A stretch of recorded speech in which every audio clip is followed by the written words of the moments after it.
Mic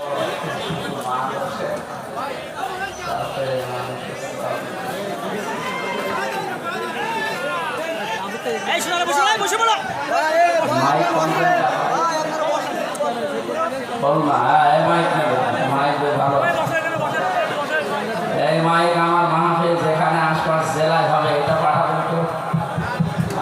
খুব ভালো লাগছে,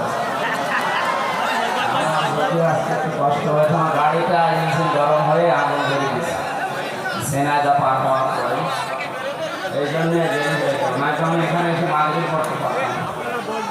ওটা ওই পরিমল মুসলমানের দেখে দিয়ে ওটা যশোরে পাঠিয়েছি। আর এই যে স্যারের মানে মুক্তিযোদ্ধা ডিগ্রি কলেজ যশোরের স্যার, ওনার গাড়ি নিয়ে পরবর্তীতে আসলাম।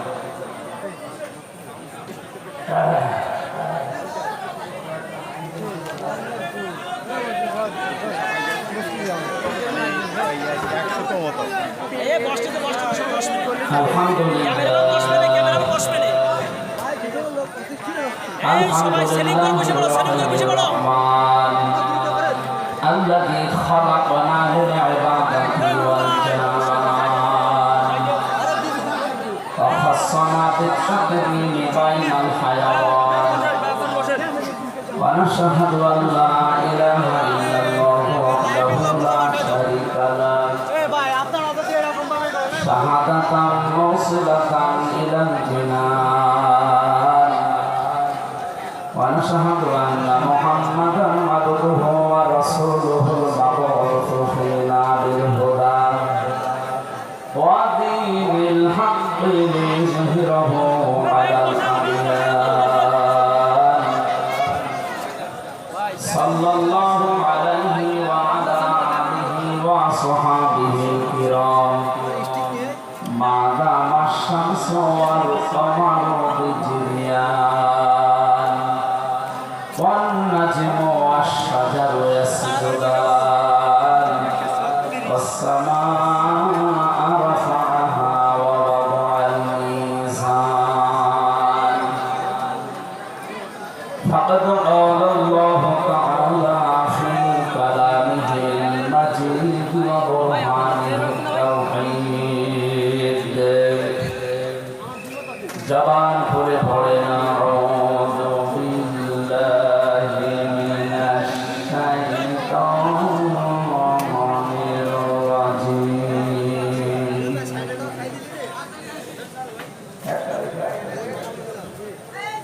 بسم الله الرحمن الرحيم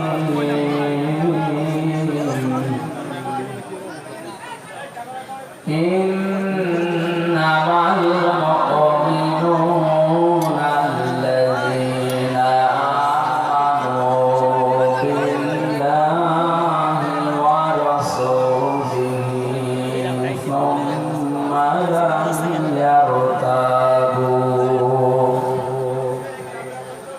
ثم لم يرتابوا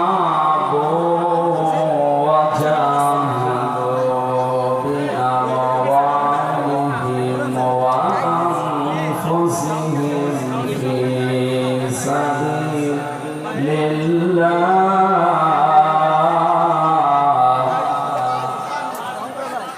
أولئك هم الصادقون صدقت يا ربنا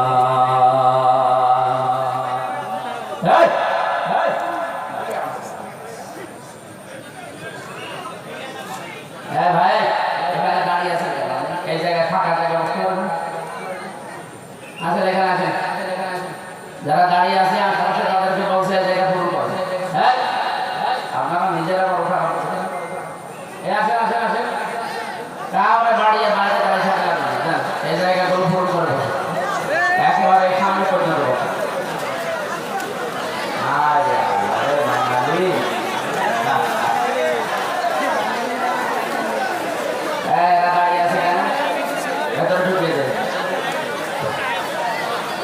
কথা বলা যাবে না ভাই, ক্যামেরা দেন আবার পড়ে যাবে।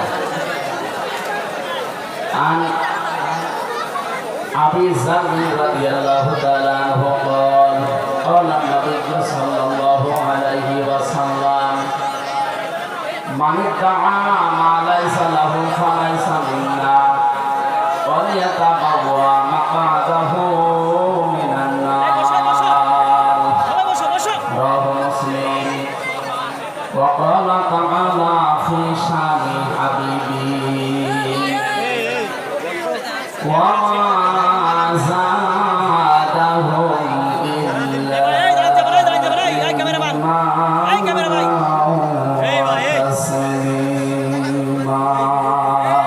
اللهم صل على محمد وآله وصحبه وبارك وسلم بلغ العلا بكماله كشف الدجى بجماله حسنت جميع خصاله صلوا عليه وآله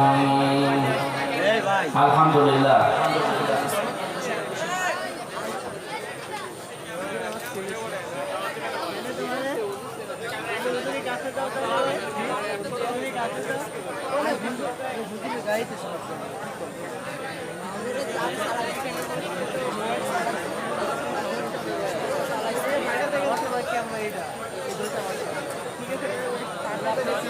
বাংলাদেশের ঐতিহ্যবাহী জেলা খুলনা আমার প্রাণপ্রিয় বিভাগ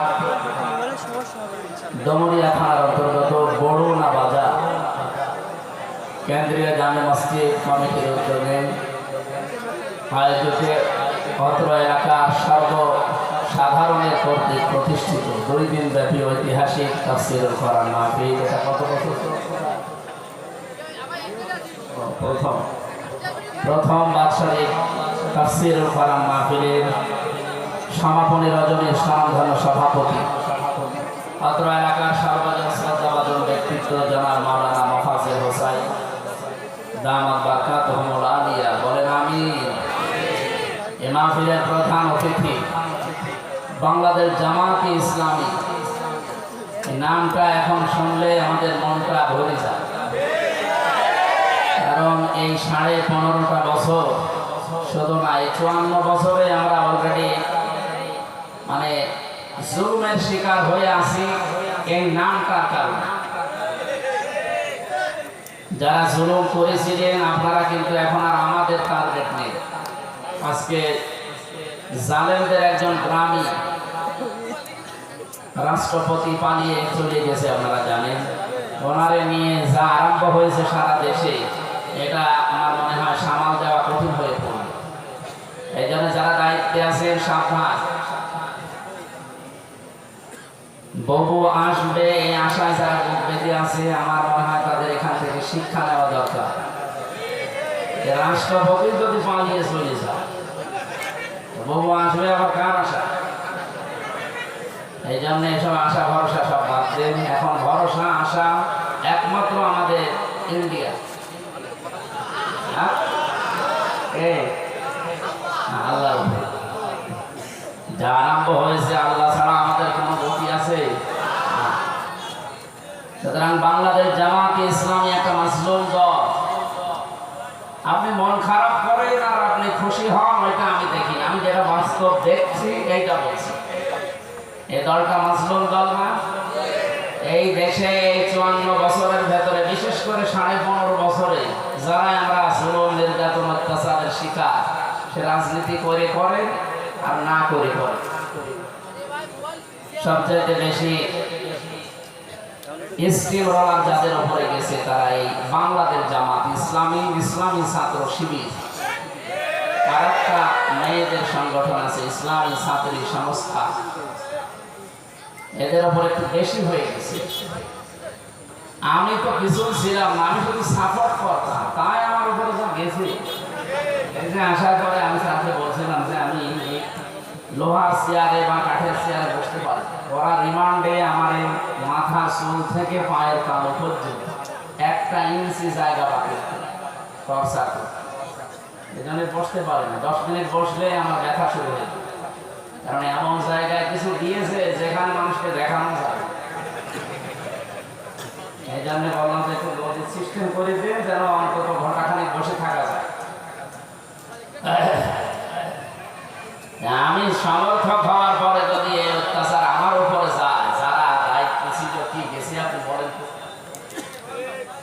আর সেই দলের সর্বোচ্চ দ্বিতীয় স্থানে যিনি আছেন আমাদের খুলনা বিভাগের গর্ব, সাবেক এমপি, ইসলামিক চিন্তাবিদ, শিক্ষাবিদ, রাজনীতিবিদ, হাজার হাজার ছাত্রের উস্তাদ ছিলেন অধ্যাপক মিয়া গোলাম পরোয়ার। উনি অলরেডি আল্লাহর ঘর কাবায় পৌঁছে গেছে, আলহামদুলিল্লাহ। উনি এখন আল্লাহর মেহমান, আপনাদের জন্য দোয়া করবে আমি আশা করি। হায়াতে তাজ্জেবা সিহাতে কুল্লিয়া যেন আল্লাহ তাকে দান করেন। আগামীতে এই মানুষগুলোকে আমরা মাথার উপরে চাই, যাদের জীবনে দুর্নীতি এবং মানুষের টাকা পয়সা আত্মসাৎ করার কোন রেকর্ড আজ পর্যন্ত নেই। আমার মনে হয় মরণ পর্যন্ত পাওয়া যাবে না ইনশাআল্লাহ। আমার পাশের বিল্ডিং এ ছিল লোকটা, 3টা বছর আমি তাকে পেয়েছি কাছে। এখলাস আছে ভেতরে, আমাদের খুলনার সন্তান বলে বলছি না, আমি নিজের কাছ থেকে দেখেছি। এখানে ভেতরে এখলাস পেয়েছি। আর এখলাস যাদের ভেতরে থাকে, যে মানুষগুলো দুনিয়া মালুম বেমালুম ভুলে আখিরাতের চিন্তা নিয়ে ব্যস্ত থাকে, তাদেরকে এমন সূক্ষ্ম সূক্ষ্ম বিষয় আল্লাহ নিজে দান করে যেটা পৃথিবীর অন্য কাউকে আমরা দেয় না। তার ভেতরে আমরা এগুলো পেয়েছি। আল্লাহ রাব্বুল আলামিন তার হজ মাবরুর, আল হাজ্জু ইয়াহদিমু মা কানা ক্বাবলা। কেউ যদি হজ করে, পৃথিবীর পেছনে যত অপরাধ ছিল সব আল্লাহ মাফ করে। আল্লাহ যেন তাকে সত্যি এইভাবে আজকে হজ করে অন্তত হয়তো 15-20 দিন থাকবেন, শেষ করে যেন আমাদের কাছে সঠিকভাবে ফিরে আসতে পারেন। বলেন আমিন। এ মাহফিলে গতকাল যারা কথা বলেছিলেন, ডক্টর মাওলানা হাবিবুর রহমান, প্রধান অতিথি ছিলেন জনাব মোহাম্মদ জহুরুল হক, সভাপতি ছিলেন জনাব আমিনুল ইসলাম সরদার, সুরের জগতে আপনাদেরকে মাতিয়ে রেখেছিলেন যশোরের কৃতি সন্তান বিশিষ্ট সঙ্গীত শিল্পী অ্যাডভোকেট রকনুজ্জামান রকন ভাই, আরো অনেকে এসেছিলেন। আল্লাহ রাব্বুল আলামিন তাদের হায়াতে তাজ্জেবা সিহাতে কুল্লিয়া দান করুন। এ মাহফিলে উপস্থিত আছেন, যার মাধ্যমে অনুষ্ঠানটা দিয়েছিলাম, বিশিষ্ট চিকিৎসাবিদ, আপনাদের খুলনার সন্তান বড় ভাই জনাব ডাক্তার মিজানুর রহমান, আতালাল্লাহু আমরাহু ওয়া বারাকাল্লাহু ফি হায়াতি। বলেন আমিন। অধ্যাপক আব্দুল আলিম সাহেব এখানে উপস্থিত আছেন, আমির বাংলাদেশ জামাতে ইসলামী ফুলতলা উপজেলা শাখা। মাওলানা মুখতার হুসাইন, আমির ডমরিয়া উপজেলা শাখা। জনাব জহুরুল ইসলাম, চেয়ারম্যান 1 নম্বর ধামালিয়া ইউনিয়ন পরিষদের। আল্লাহ তাকে যে দায়িত্ব দিয়েছেন এটা যেন সঠিকভাবে পালন করার তৌফিক দেন। এখানে আমার সাথে আজকে মেহমান হয়ে আপনাদের এলাকায় এসেছেন পাশের জেলায় বাড়ি যশোর, ইসলামিক চিন্তাবিদ, শিক্ষাবিদ। ওনার যে ডিগ্রি, আমার মনে হয় আমার মাথার উপরে চাপিয়ে দিলে আমি ঘুমিয়ে পড়ি, এত ডিগ্রি নিয়ে এসেছি বলে। হাজার হাজার ছাত্রের উস্তাদ প্রফেসর জাহাঙ্গীর হোসেন দামাত বারকাতুহুল আলিয়া। বলেন আমিন। মাকে উনি হারিয়ে ফেলেছেন, আল্লাহ যেন তার মাকে কবরে মাফ করে দেন। বাবাটা এখনো আছে অসুস্থ, শেফায়ে কামেলা আজিলা দান করুন। মাগরিবের পর থেকে যেখানে যারা আপনাদেরকে এতক্ষণ পর্যন্ত জাগিয়ে রেখেছে, এখন তো রাত প্রায় 10টা বেজে গেছে। আমরা আগামীর মাহফিলগুলো, আজকে গাড়ি নষ্ট হওয়ার কারণে আমি নিজের দোষ নিজের উপরে চাপিয়ে দিলাম। আগামীতে কোনো জায়গায় অনুষ্ঠান হলে যে যশোরে আকিস গ্রুপ করে যেভাবে, ওইভাবে করবে। এসার পরে বক্তা তুলে দেবে, রাত 10টা 10:30টায় যেন শেষ হয়ে যায়। আমাদেরও প্রোগ্রাম তাই ছিল, আপনারা লিখেও দিয়েছিলেন রাত 9টায় আমি তো ভোট দেব, তো আসলে কপালে। তারপর একটু কষ্ট হচ্ছে, আজকে অনেকক্ষণ এসে বসে আছেন। তো যারা এখানে আলোচনা রেখেছেন, বিশেষ করে প্রধান অতিথির আসনে ছিলেন বাবলু, এখানে কাদের নাম লিখেছে?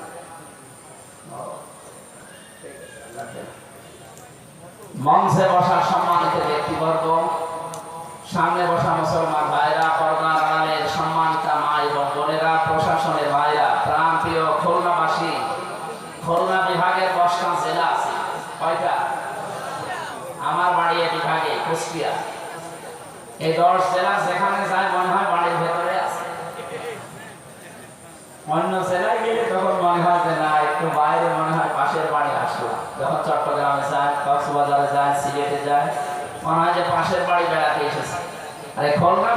আসলে আমার নিজের বাড়ির ভেতরে আর আমার এগুলো সব আত্মীয় স্বজন।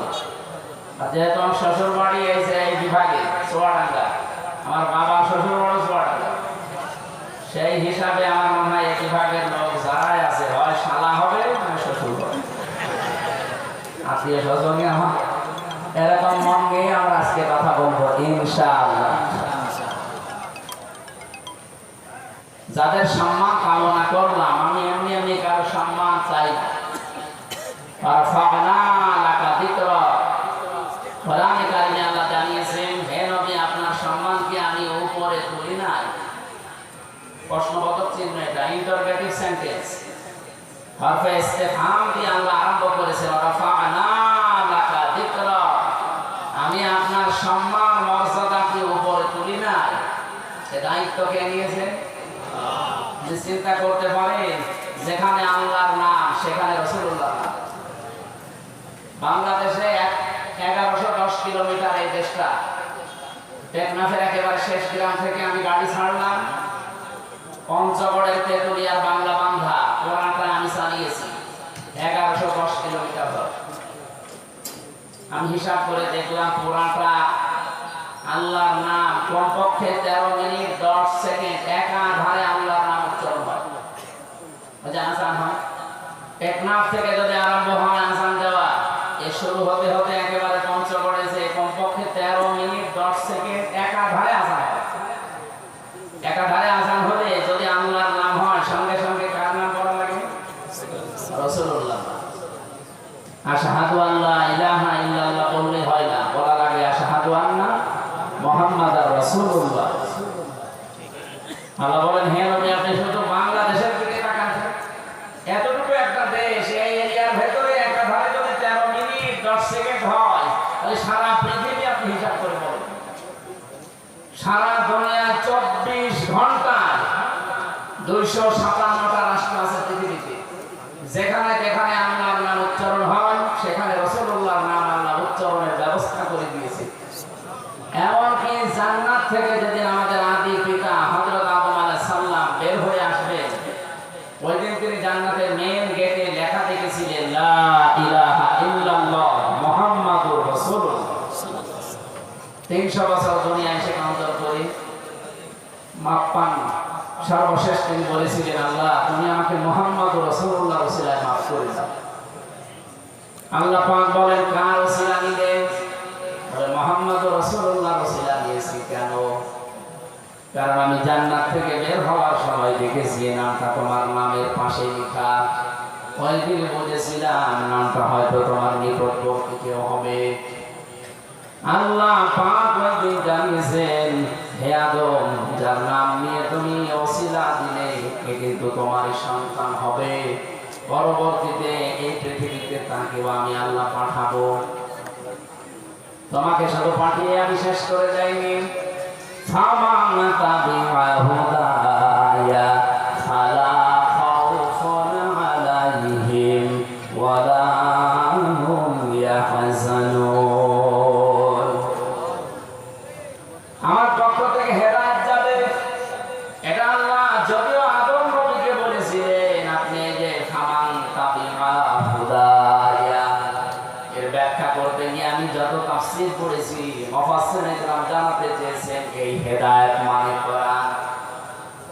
অথচ আদম নবী যে দিন এসেছেন ওই দিন কোরআনের কোনো নামগন্ধ ছিল? বলেন বলেন। আদম নবী জানতো যে কোরআন নামে কিছু আছে না, অথচ ওই দিনে আল্লাহ তাকে ইঙ্গিত দিয়েছেন।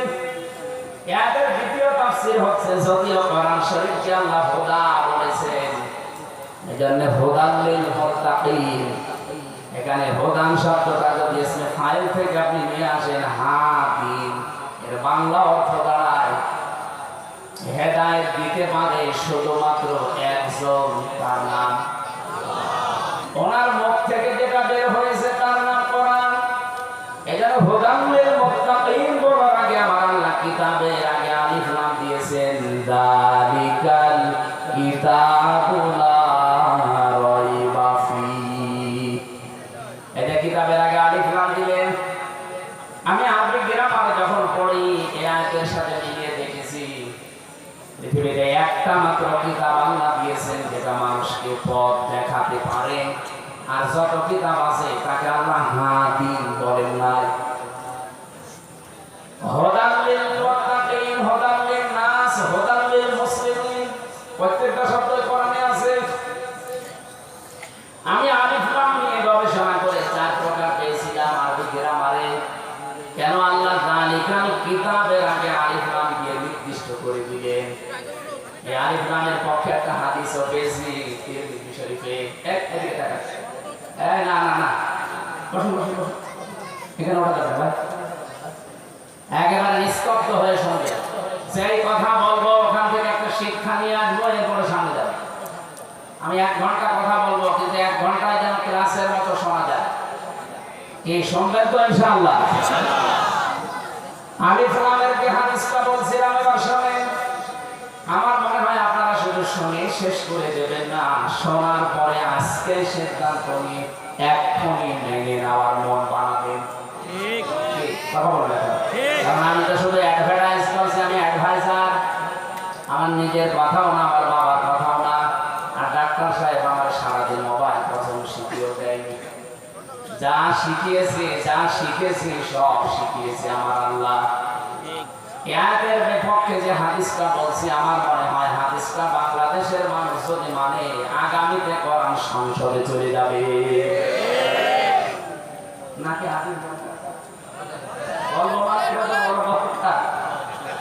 তো ভালো করে শুনবেন, কে কোন দলে আছেন, মতে আছেন, এটা ঘন্টা খানিকের জন্য বাদ দিয়ে দেন। মনে করবেন এই হাদিস এখনই নবী আপনার জন্য বলছে।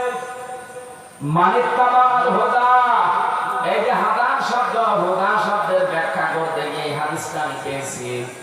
হযরত আবু হুরায়রা রাদিয়াল্লাহু তাআলা থেকে বর্ণিত, বিশ্ব নবী জানিয়েছেন মানিত্তাবাল হুদা বিগাইরিল কুরআন আদাল্লাহুল্লাহ। কোন মানুষ যদি হেদায়েত পাওয়ার জন্য, পথ পাওয়ার জন্য কোরআনে কারীম বাদ দিয়ে পৃথিবীর কোন জায়গায় ছুটে যায়, ওর নিয়ত যতই ভালো থাক, আল্লাহ নিজে তাকে দায়িত্ব নিয়ে গোমরা বানিয়ে দেয়।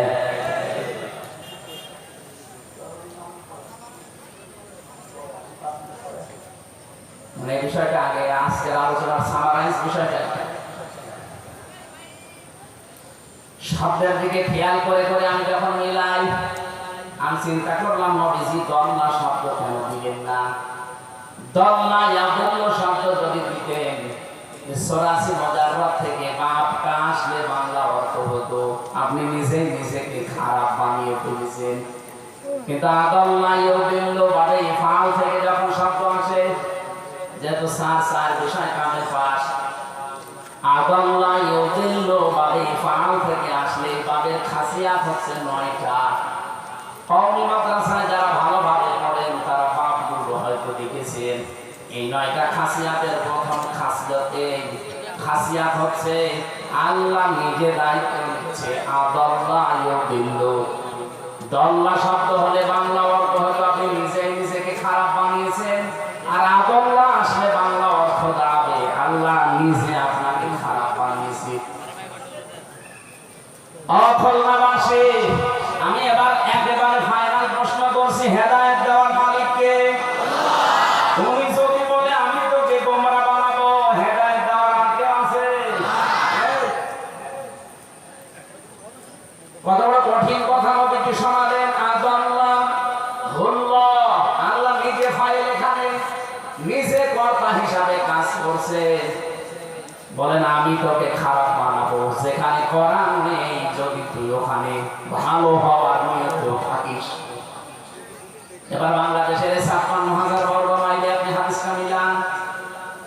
এই দেশে যত পীর সাহেব আছে, আমি পীরদেরকে সম্মান করি, শ্রদ্ধা করি, কিন্তু যেই দরবারে পীর নামে কলঙ্ক বসে আছে, কোরআন চলে না সেখানে, ওই দরবার যদি আপনার বাবাও তৈরি করে, আপনি ভালো হওয়ার নিয়ত থাকলে খারাপ বানিয়ে দেবে কে? সুতরাং এরকম দরবারে যাওয়া যাবে?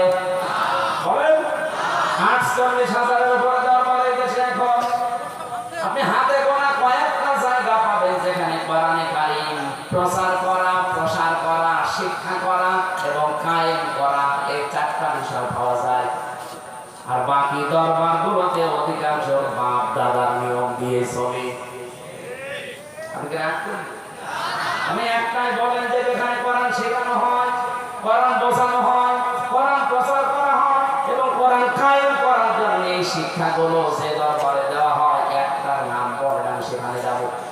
হ্যাঁ, কোরআন শিক্ষা হয়তো আছে, কোরআন বোঝার বিষয় আছে, কোরআন এখানে প্রচার করার বিষয় আছে, কিন্তু 4 নাম্বারটা আমি অধিকাংশ দরবারে পাই। কয়েকদিন আগে আমি চরমোনা গিয়েছিলাম, শর্ষিনা গিয়েছিলাম, এর আগে গিয়েছিলাম বাইতুল সামনে চট্টগ্রামে, আর এই তো 8-9 দিন আগে গিয়েছিলাম আমি গেছি প্রচার করে। এই যে সব জায়গায় কামিল মাদ্রাসা আছে, যে 4টা নাম্বার 1 4 জায়গায় কামিল মাদ্রাসা আছে, 1 থেকে মাস্টার্স পর্যন্ত তারা পড়ায়, আর কোরআনের শিক্ষা তারা দেয়। কোরআন কি করে বোঝা লাগবে সেই শিক্ষাও সেখানে আছে, কোরআন প্রচার করা লাগবে সেই শিক্ষাও সেখান থেকে পাওয়া যায়। কিন্তু 4 নাম্বার যেটা এই পৃথিবীতে কোরআন কায়েম করা লাগবে, এই শিক্ষাটা সেখান থেকে দেওয়া হয় না। ওখান থেকে যদি শিক্ষাগুলো কেউ দেওয়ার জন্য একটু চেষ্টা করে, তাকে বাদ দিয়ে দেয়। কেউ যদি নেওয়ার চেষ্টা করে, তাকেও সাইদি সাহেবের মতো বের করে দেয়। সাইদি সাহেব তো সরসিনায় পড়তেন, আমরা কোনো রাজনীতিতে নেই। আপনি এই কথা যদি সজ্ঞানে বলেন, আপনি বেঈমান। কারণ নবীজি জীবনে রাজনীতি করেননি। আপনি রাজনীতি না করলে রাষ্ট্রপ্রধান হবেন কি করে? আপনি বাঙালিকে হাইকোর্ট দেখান, বাঙালি করার জায়গা পান না, বলে না আমরা একটা মন্ত্রী আছে, একটা আদর্শ নিয়ে আসি। আপনার আদর্শ হওয়া লাগবে রাসূলুল্লাহর আদর্শ। যেই দরবার থেকে কোরআন শেখানো হয়, কোরআন বোঝানো হয়, কোরআন প্রচার করা হয়, কিন্তু সেখানে কোরআন কায়েমের কোনো কথা নেই, সিস্টেম নেই, ওই দরবারে যদি ভালো হওয়ার নিয়ে কেউ থাকে, আল্লাহ নিজে দায়িত্ব নিয়ে তাকে গোমরা বানিয়ে দেবে। এখন যদি বলেন কই গোমরা হয় না, তো হয় না মানে আবার কি দেখবে? ফরিদউদ্দিন মাসউদ একটা গোমরা আলেম না? তাই তো বলেন না কেন? ওকে জ্ঞান কম আছে, কোরআনের জ্ঞান বেশ যথেষ্ট আছে, কোরআন প্রচার করার মাধ্যম জানে, কিন্তু কোরআন কায়েমের আন্দোলনে ছিল না। যারা কায়েম করতো তাদের বিরুদ্ধে সামাজিক পক্ষ দিয়েছে। শাহবাগে পর্যন্ত গিয়ে সাইদি সাহেবের ফাঁকি চেয়েছে। আরে ভাই, সাইদি সাহেব একদিকে প্রচারক ছিলেন, আর একদিকে কোরআন কায়েমের কর্মী ছিলেন।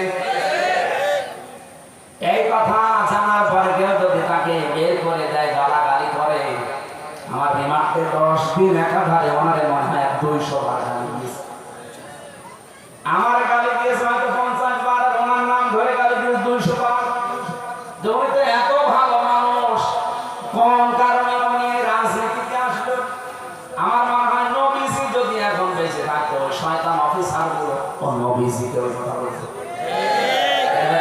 খুলনার এক অফিসার ছিল, যে কি বলে খুলনার শেখ ইমরান হোসেন, আকরাম চেয়ারম্যানের ছেলে, আর কি বলা লাগে,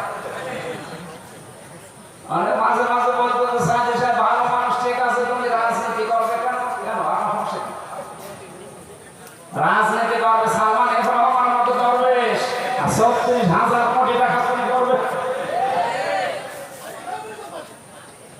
ঠিকই বলেছে যে মাইরে খাওয়ার জন্যই তো রাজনীতি রাখা। ইসলাম বাদ দিয়ে যারা রাজনীতি করে, ওদের মেরে খাওয়া ছাড়া কোন ধান্দা আছে বলে? আর যারা ইসলাম দিয়ে রাজনীতি করেছে, আমি দেখান মাওলানা মতিউর রহমান নিজামী এমপি ছিলেন, মন্ত্রী ছিলেন, মন্ত্রণালয় চালানোর পরে 36 টাকা ফেরত দিয়েছে রাষ্ট্রকে। পৃথিবীর ইতিহাস এটা। এর জায়গা কি দেখানো লাগবে বাংলাদেশকে বলেন? এর বড় মানুষ বলে না আমরা আরো চাই, আরো চাই, জায়গা মতো দেন, সব যা পাচ্ছে তাই পান। আপনারা আরো চান, আরো চান, পাঠাবেন আপনি সালমান এফ রহমানের মতন পড়ছো, ওর মাথার চোখ থেকে পায়ের ফ্যান্ডেল পর্যন্ত সাদা। আমার না ভেতরে সাদা, আমি ভেতরটা জানি না, আমার মনে হয় ও সাদা, কিন্তু ওর যে অন্তর পুরাটা কালো। কথা বলে না কেন? আমার মাথায় দড়ি দিয়ে, পেছনে হ্যান্ডকাপ দিয়ে, মাথায় কালো টুপি লাগিয়ে, পায়ে ডান্ডা বাড়ি লাগিয়ে, বুকের উপরে ওই যে জ্যাকেট পরি, মাথার উপরে যে কি টুপি এটা দিয়ে যখন আমার আদালতে নিয়ে যেত আমি নিজে দেখেছি এই লোকটা আমার দিকে তাকিয়ে টিপ্পনি কাটছে এই সালমান খান এই দরবেশ বাবা আমি বের হওয়ার পরে এসলাস থেকে ও দেখলাম ওই খাস কামরায় ঢুকে ওই যে ম্যাজিস্ট্রেট ছিল জজ ছিল তারা কি যেন বলে দিল আমার মনে হয় এই কথাই বলেছে যে মাওলানা মামুনুল হক মুফতি আমির হামজা মাওলানা শাখাওয়াত হোসেন রাজি এরা যেন বিয়ের নাম এখানে মামলাটা 30 বার পুলিশে সিএমএম কোর্ট জজ কোর্ট হাই কোর্টে না একদিন জামিন দেয় অথচ এই মামলা আগস্টের 5 তারিখের পরে শুধু তুলতে দেরি জামিন না খালি জিনিস তো সবই একই ছিল খালি হাত আগে বাঁধা ছিল এখন একটু হাত খোলা আছে আমরা দেখতে পাচ্ছি এখনো অনেকের হাত খোলা না এই জন্য এটিএম আসার সাহেবের রায় আজকে 27 তারিখ পর্যন্ত আবার বেঁচিয়ে গেল এর পেছনে যারা হাত বেঁধে রেখেছেন এই হাতগুলো আমরা চাই আবু সাইদের মতো এভাবে খুলে দেওয়া লাগবে এটা হবে তখন আগামীতে যখন এই কোরআনটা সংসদে যাবে যারা দায়িত্বে থাকবে সবার হাত থাকবে খোলা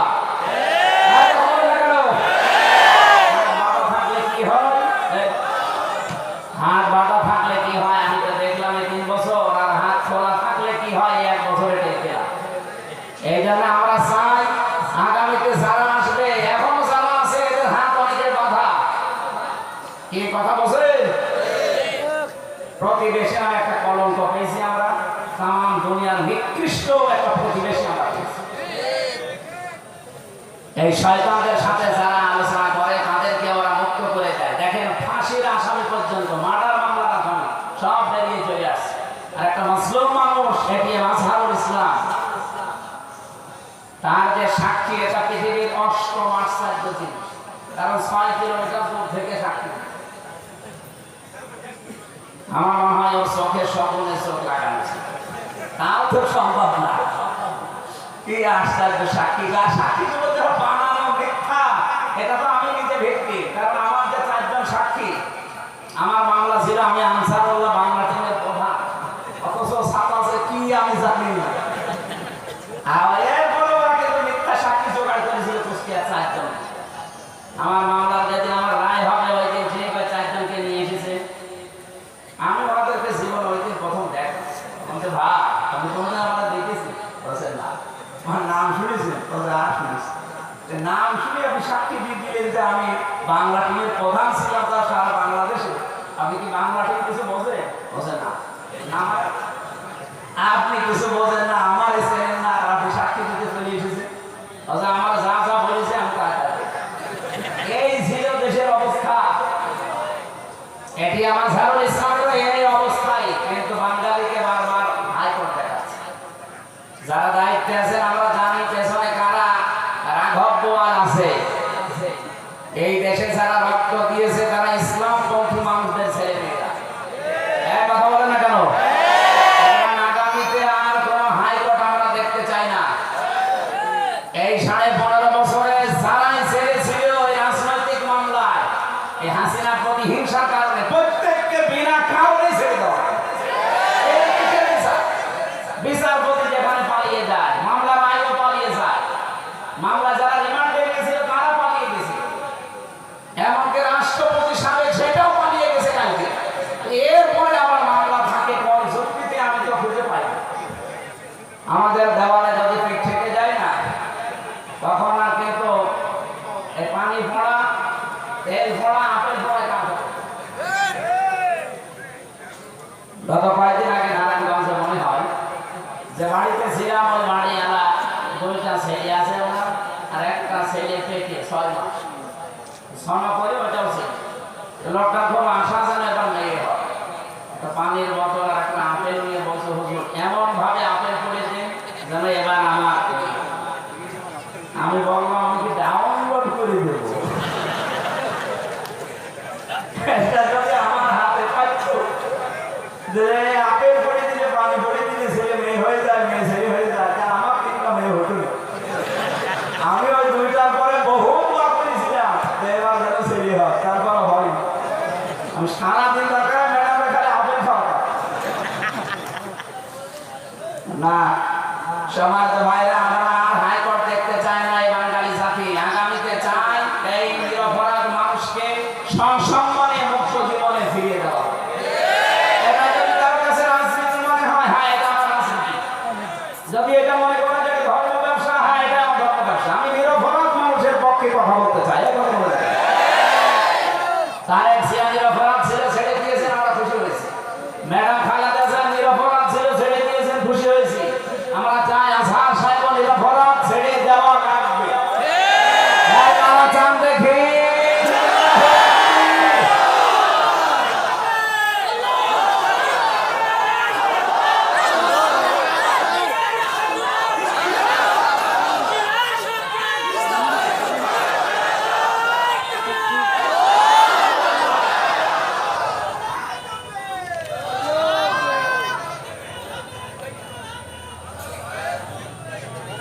আল্লাহ রাব্বুল আলামিন বলেন ইন্নাল্লাযীনা ইউযুনাল্লাহা ওয়া রাসূলাহু লা'আনাহুমুল্লাহু ফিদ দুনিয়া ওয়াল আখিরাহ ওয়া আ'আদ্দা লাহুম আযাবান মুহিনা। এদিকে তাকান, আমি কোরআন থেকে শিক্ষাগুলো বের করেছি। আমরা বলেন নিশ্চয় যারা ইউযুনা, আযাব মানে কষ্ট দেওয়া, ইউযু এটা বোঝায় বর্তমান, ভবিষ্যৎ, প্রেজেন্ট, ফিউচার। রব্বুল আলামিন এখানে দুইটা কাজ সমন্বয় করে শব্দটা বানিয়েছেন। নিশ্চয় যারা কষ্ট দিচ্ছে আল্লাহ এবং রাসূলকে এবং সামনে লা'আনাহুমুল্লাহু ওয়া রাসূলুহু, লা'আনাহুমুল্লাহ, আল্লাহ বলেন আমি নিজে লানত করি, বরকত দেই ফিদ দুনিয়া ওয়াল আখিরাহ, দুনিয়া এবং আখিরাতে, ওয়া আ'আদ্দা লাহুম আযাবান মুহিনা, আর তাদের জন্য অপমানজনক শাস্তি আমি আল্লাহ রেডি করে রাখি। 54 বছরে যেহেতু আল্লাহর বিধানটা এই জমিনে কায়েম হয়নি, আল্লাহর কষ্ট হচ্ছে না? একা বলে না, জমিনের মালিক যিনি, বিধান দিয়েছেন তিনি, তার বিধান আজ পর্যন্ত এদেশে 54 বছরে আমরা 92% মুসলমান দাবি করার পরেও কায়েম করতে পারি নাই।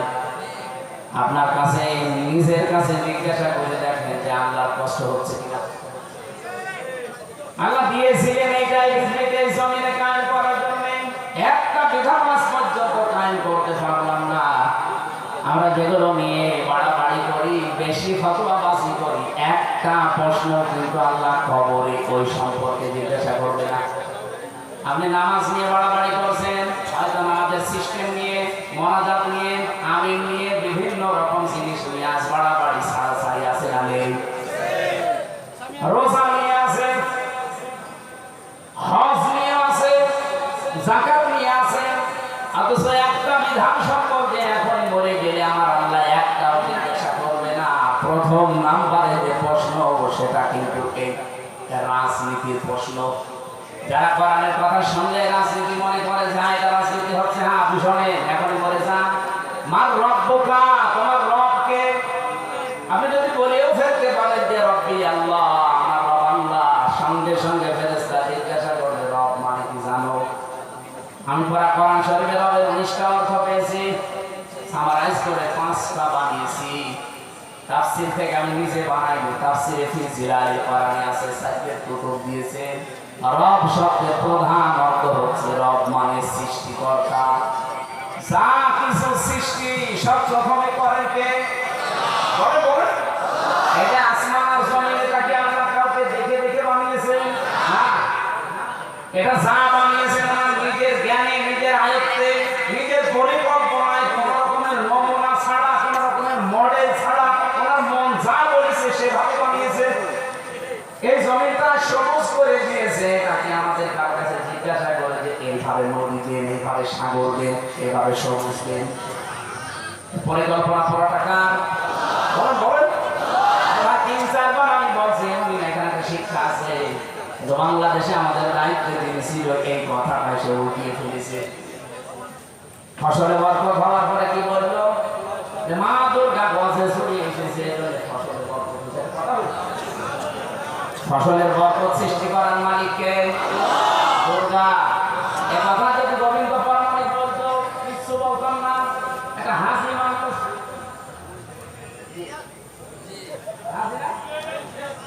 গোবিন্দ পরমাণিক যদি বলতো এই দেশে যত বরকত হয় সব মা দুর্গা দেয়, আমি কিচ্ছু বলতাম না। কিন্তু সে মহিলার কথা বললো, আপনি চিন্তা করতে পারেন 18 কোটি মুসলমানের দায়িত্বে সেই মহিলা একজন হাজি, আর সে বলছে এই যে ফসলের বরকত এগুলো মা দুর্গা বসে ছড়িয়ে এসেছিল এই কারণে। আপনি আল্লাহকে রব হিসাবে বিশ্বাসিত করেন না, কারণ রব মানে সৃষ্টিকর্তা। ফসল সৃষ্টি করেন কে? বরকত সৃষ্টি করে দেন কে? আপনি কোন দুর্গার দিকে নিয়ে গেলেন? কবরে যান, আল্লাহর কসম আপনি রব্বি আল্লাহ বললে টিকবে না, কারণ আপনি আল্লাহকে সৃষ্টিকর্তা মানেন না, বিশ্বাস করেন না। আপনি সৃষ্টিকর্তা মানেন দুর্গাকে। কথা বোঝা গেছে? একটা একটা করে সিরিয়াল করে আপনি অর্থগুলো মিলাবেন। দ্বিতীয় নম্বর পেয়েছি রব মানে আইনদাতা। রব মানে সোজা প্রশ্ন বলেন বলেন। আপনি চিন্তা করে দেখেছেন কবরের প্রথম প্রশ্ন রাজনৈতিক প্রশ্ন যে তোমার রবকে যে জিজ্ঞাসা করার পরে আপনি জবাব দিতে যাবেন, সঙ্গে সঙ্গে কিন্তু এই জবাবটা ফেরেশতারা বলবে যে রব মানে আইনদাতা, তোমার সে দেশে আল্লাহ কোন আইন চলতে তো বলো। দুই একটা আইন যদি হাংসিক একটু চলেও নারী কমিশনের নাম নিয়ে শয়তানরা অবসর পাল্টিয়ে দিয়েছে। কি কি দিয়েছে শয়তান পর্যন্ত আমার মনে হয় এখন হাসতেছে যে কি গো, আমিও তো এত নিচে নামি নাই। ওদের 318 পৃষ্ঠা আমি পুরাটা পড়েছি। এই 7-8 দিনে পুরাটা পড়ে আমি এতটুকু পেয়েছি যে ওখানে 13টা কোরআনের আয়াত ওরা ভুল হয়েছে। আল্লাহুল খালক ওয়া আমরুল আয়াতটা ওরা পাল্টাতে চায়। ওরা বলছে দেহ আমার, সিদ্ধান্ত আমার। অথচ আল্লাহ কোরআন জানিয়েছে সূরা আরাফের 54 নম্বর আয়াতের এটা মাঝের অংশে আছে আল্লাহুল খালক ওয়াল আমরু। এই পৃথিবী বানিয়েছি আমি, এখানে সিদ্ধান্ত চলবে কার। আপনি আয়াতটা পুরো পাল্টিয়ে দিলেন। 15.5 বছর যারা ছিল তাদেরও তো এত বড় দুঃসাহস হয়নি। সুতরাং এদেরও দুঃসাহস হতো না, এদের পেছনে রাঘব আর কারা আছে আমরা জানি। আপনি চিন্তা করতে পারেন এই যে 26টা কোরআনের আয়াতের বিরুদ্ধে কেস দিয়েছিল ইন্ডিয়া, সেই প্রসেসে 13টা কত ওরা 26টা দিয়েছে, এরা হাত দিয়েছে, এটা তো একটা মামলা। এরা পাল্টিয়ে ফেলতে চায় এগুলো। যতগুলো দিয়েছে সব আমি কোরআনের আয়াতের সাথে মিলিয়ে মিলিয়ে দেখলাম, সব কোরআনের বিরুদ্ধে। এখানে রব হিসাবে আপনি যদি বলে ফেলেন যে আমার রব আল্লাহ ছিল, আল্লাহ ফেরেশতারা মানবে না, ওটা কি বলবে? একটা আইন তো দেশে ছিল না, কি করে বলিস আমার রব আল্লাহ? 2 নম্বরের প্রশ্নটা রাজনৈতিক। আমার দিন ওকা, তোমার দিন কি, জীবন ব্যবস্থা কি? দিন মানে শুধুমাত্র ধর্ম না, দিনেরও 17টা অর্থ আছে। আমি কিতাবের ভেতরে আমি লিখে রেখেছি দিনের 10টা অর্থ প্রধান। একটা আমাদের সাথে কবরে গেছে মিলছে না। আরবি কথা শুনলে শুধু রাজনৈতিক বন্ধ খোঁজে, যেদিন ধরা খাবে ওদিন আমার কথা মনে হবে। ঠিক 3 নাম্বারটা রাজনৈতিক প্রশ্ন। আমার হাজার রাজুল এই লোকটা কে ছিল? আপনি যদি বলেন হাজার নবী নাম মুহাম্মদুর রাসূলুল্লাহ, তিনি আমাদের নবী মুহাম্মদুর রাসূলুল্লাহ, এবার ওনার জীবনটা আল্লাহ ফেরেশতারা সামনে নিয়ে আসবে। ওনার 1 থেকে 63 বছরের ভেতরে অন্তত 40 থেকে 63 23 বছর মাস্ট দিয়ে আপনাকে মানাই লাগবে। কি কথা বলছেন? যারা আলেম ওলামা আছে বলেন তো 1 থেকে 40 বছর পর্যন্ত যদি আপনি রাসূলকে না মানেন কোনো অসুবিধা নেই, কিন্তু 40 থেকে 63 যেই দিন উনি নবী হয়েছিলেন ওই দিন থেকে মৃত্যুর আগ পর্যন্ত 23 বছর 1 সেকেন্ডও পাবেন না। অনেকে বলে হলো আমরা 13 বছর মানি, খালি মায়ের খেয়েছে আমরা খাবো, কিন্তু বাকি যে 10 বছর উনি মায়ের দিয়েছে এটার ভেতরে আমরা নেই, এটা রাজনীতি। কেন 13 বছর মায়ের খেয়েছে রাজনীতি মনে হয় না, আর 10 বছর মায়ের দিয়েছে রাজনীতি মনে হয়। আমার মনে হয় পাগলগুলোকে পাবনা ছাড়া কোনো জায়গায় পাঠানো যাবে না। আমার ভাইরা আপনি রাজনীতির গন্ধ চাই খোঁজেন না কেন, 3টা প্রশ্নই কিন্তু রাজনৈতিক। আইনদাতা মা দিন কায়ে বাস্তব অর্থ হচ্ছে তোমার জীবন ব্যবস্থা কি ছিল।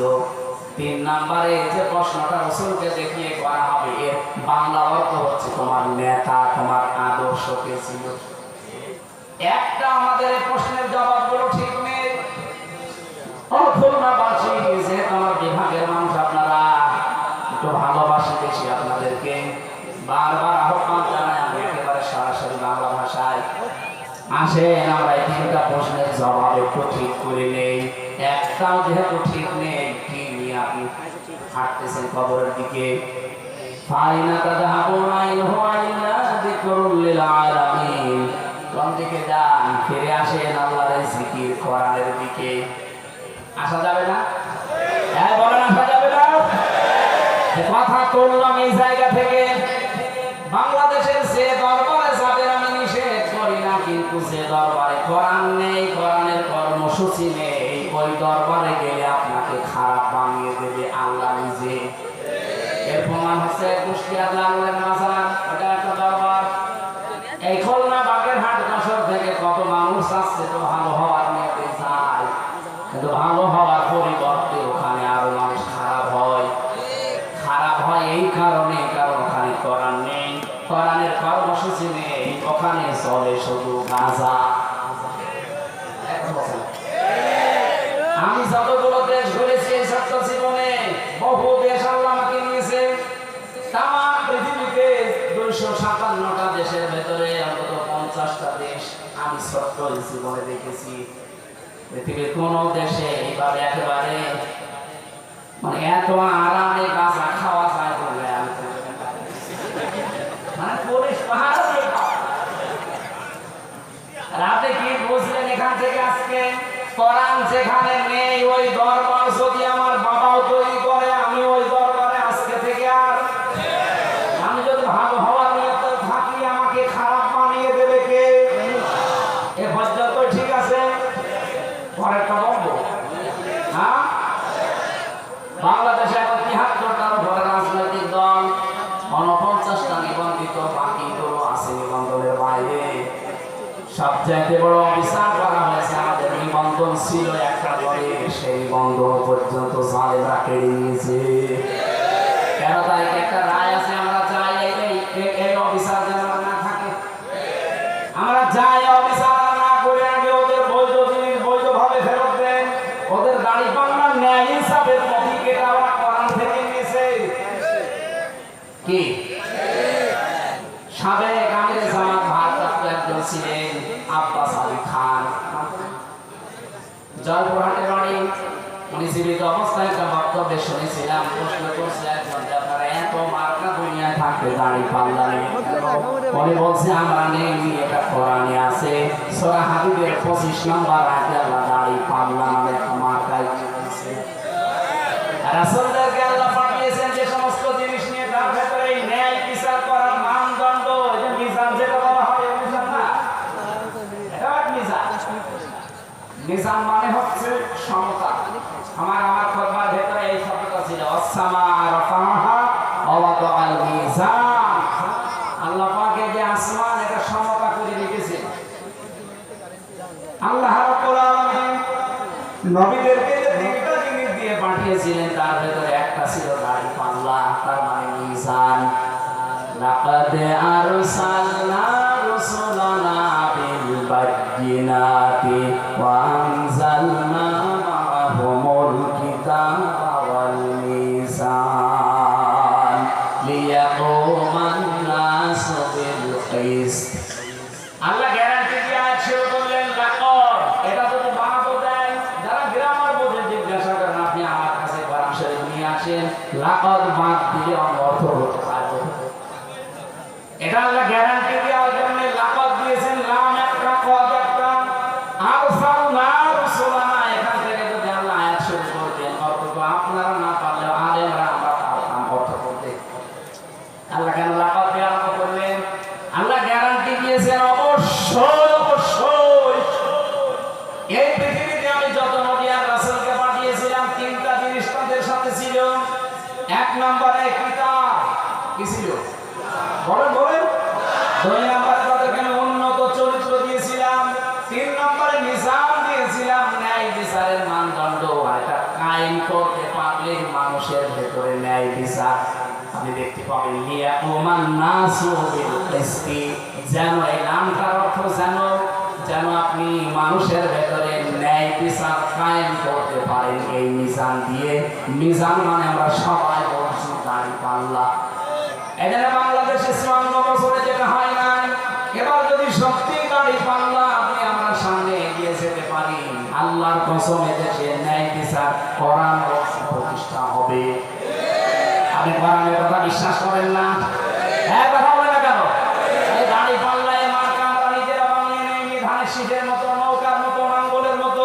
এটা আল্লাহর পক্ষ থেকে নবীদেরকে আল্লাহ এই ন্যায় বিচারের মানদণ্ড দিয়ে পাঠিয়েছিলেন। নবীদের আল্লাহ যা দিলেন মানদণ্ড হিসাবে যে মার্কা দিলেন, ওইটা যাদের ভেতরে পাবেন সেটা বাদ দিয়ে এই জন্য ফাইল না আল্লাহ দিয়েছেন।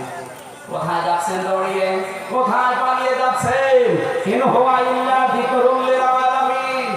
এদিকে আসেন, আপনাকে জিকির শোনাই। আমরা তো বিভিন্ন রকমের জিকির শুনি তাহিরি ভাইয়ের কাছ থেকে। শানি বাবা, কেল্লা বাবা, ফতে বাবা ও জিকির নাম। এই যে জিকির, এটা কোনটা? এই জিকিরের দিকে আসতে বলছি আপনাকে। আমি আবার বলছি, 49টা নিবন্ধিত দল আছে। সবচাইতে আসল যে দলটা থাকার কথা, একটা 50 নাম্বার যেটা মিলবে, সেটা বাংলাদেশ জামাত ইসলামী। 13 তারিখে যারা হাইকোর্ট আমাদেরকে না দেখা, আমরা চাই এটা ফিরিয়ে দেওয়া। আপনারা চান না? বলেন।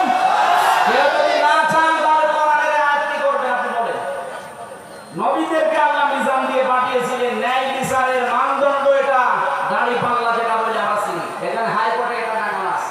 আপনি দেখেন হাইকোর্টে যে এটা দাড়ি পাল্লা দেওয়া আছে, ওটা সামনে লেখা, একেবারে সামনে টাকা। আবার দাড়ি পাল্লা দেখেছেন কোন দিকে কিন্তু একেবারে সমতা ঠিক করা আছে, এদিকে বেশি এদিকে কম না, একেবারে দুইটাই সমান্তরাল। বাংলাদেশে যারা দায়িত্বে থাকে তারা এই দেশের 18 কোটি মানুষকে বোঝাতে চায়, ও বাংলার মানুষেরা, সারা বাংলাদেশে কোনো জায়গায় যদি ন্যায় বিচার নাও পাও, অন্তত হাইকোর্টে আসলে ন্যায় বিচার পাও। তার পথিক এই যে দাড়ি পাল্লা, সেই দাড়ি পাল্লা প্রতীকটা আপনারা গায়েব করে দিয়েছেন। এটা ফিরিয়ে দেওয়া লাগবে, এটা আমাদের শেষ কথা ভাই। এবার যদি দেওয়ালের পিঠ থেকে যায় না, এর জন্য আবার আগস্টের 5 তারিখে এই দেশে অন্তত তৈরি হয়ে যাবে, আবার সামাল দিতে পারবেন না। এবার আসেন 73টা দলের ভেতরে সব মিলিয়ে আমি বলছি ভাই, কাউকে উদ্দেশ্য করে না, সবাইকে মিলে বলছি, সেই দলের কর্মসূচিতে কোরআন নেই, কোরআন কায়েমের কোনো নিয়ম নীতি নেই। ওই দল যদি আমার বাবাও কায়েম করে, আমার বাবাও প্রতিষ্ঠা করে, ওই দলে আমি ভালো হওয়ার নিয়তেও থাকবো। আমি যদি ওখানে ভালো হওয়ার নিয়তেও থাকি, আমাকে খারাপ বানিয়ে দেবে কে? এবারে হাদিসকে বিশ্বাস করবেন না করবেন, এদিকে এসে বলেন যে না আমার এই কেমন লাগছে। আমি কি আমার বাবার কথা মানিয়ে বললাম? হাদিস বাংলাদেশে আপনি 73টা দল, যেই দলে পাবেন যারা কোরআন কর্মসূচি দিয়েছে কায়েম করার, ওখানে যদি না থেকে সেখানে কোরআনের কর্মসূচি নেই, মনে করছেন এটা আমার বাবা বানিয়েছে, আমার দাদা বানিয়েছে, তাই কি? ওখানে আপনার ভালো হওয়ার নিয়ে তো থাকা যাবে না, তাহলে আপনাকে গোমরা বানাবে, খারাপ বানাবে কে? ওয়াজ হয়ে গেছে না? এরপরও যদি কেউ না বোঝার ভান করে থাকে, এদিকে আসে, কানের নিচে এমন জোরে যেটা দেবো না, সব বুঝে যাবে। বাংলায় বলার পরে পরে যাবো বুঝি না কি আশ্রা দেব। নাম ধরে ধরে বলা লাগবে আপনাদের। বলেন আপনি 73টা দল বাংলাদেশে এখন ধর্মীয় এবং জেনারেল মিলে যেই দলের কর্মসূচিতে কোরআন কায়েমের কথা লেখা আছে, ওটা যদি আমার বাবাও তৈরি করে, আমি আসি, না করলেও আসি, কারণ নির্দেশ আল্লাহ এবং রাসূলের। আর এর বাইরে যাবেন, যতই ভালো হওয়ার নিয়ত আপনার থাক, আপনাকে খারাপ বানিয়ে দেবে আল্লাহ সরাসরি নিজে। এই জন্য আদাল্লাহুল্লাহ, এখানে ফাইল কথা আল্লাহ সরাসরি নিজে। আমার হাদিসটা পড়লে খুব ভয় হয়, বাংলাদেশে বহু মানুষকে আল্লাহ নিজে গোমরা বানিয়ে দিচ্ছে, কারণ হাদিস শোনার পরও তারা বুঝতে চায় এটা হয় না। আজকে খুলনার মানুষেরা একটা সিদ্ধান্ত নিয়ে বাড়ি যাওয়া যাবে না, সেই দলে কোরআন নেই, ওই দল যদি আমার বাবা প্রতিষ্ঠা করে, ওই দলে আমি আর নেই। কারা কারা পারবে সিদ্ধান্ত নিতে? দেখি লিল্লাহি তাকবীর। এই জায়গা তো হাত করে লিখে, ওই যে হইলো বলেন।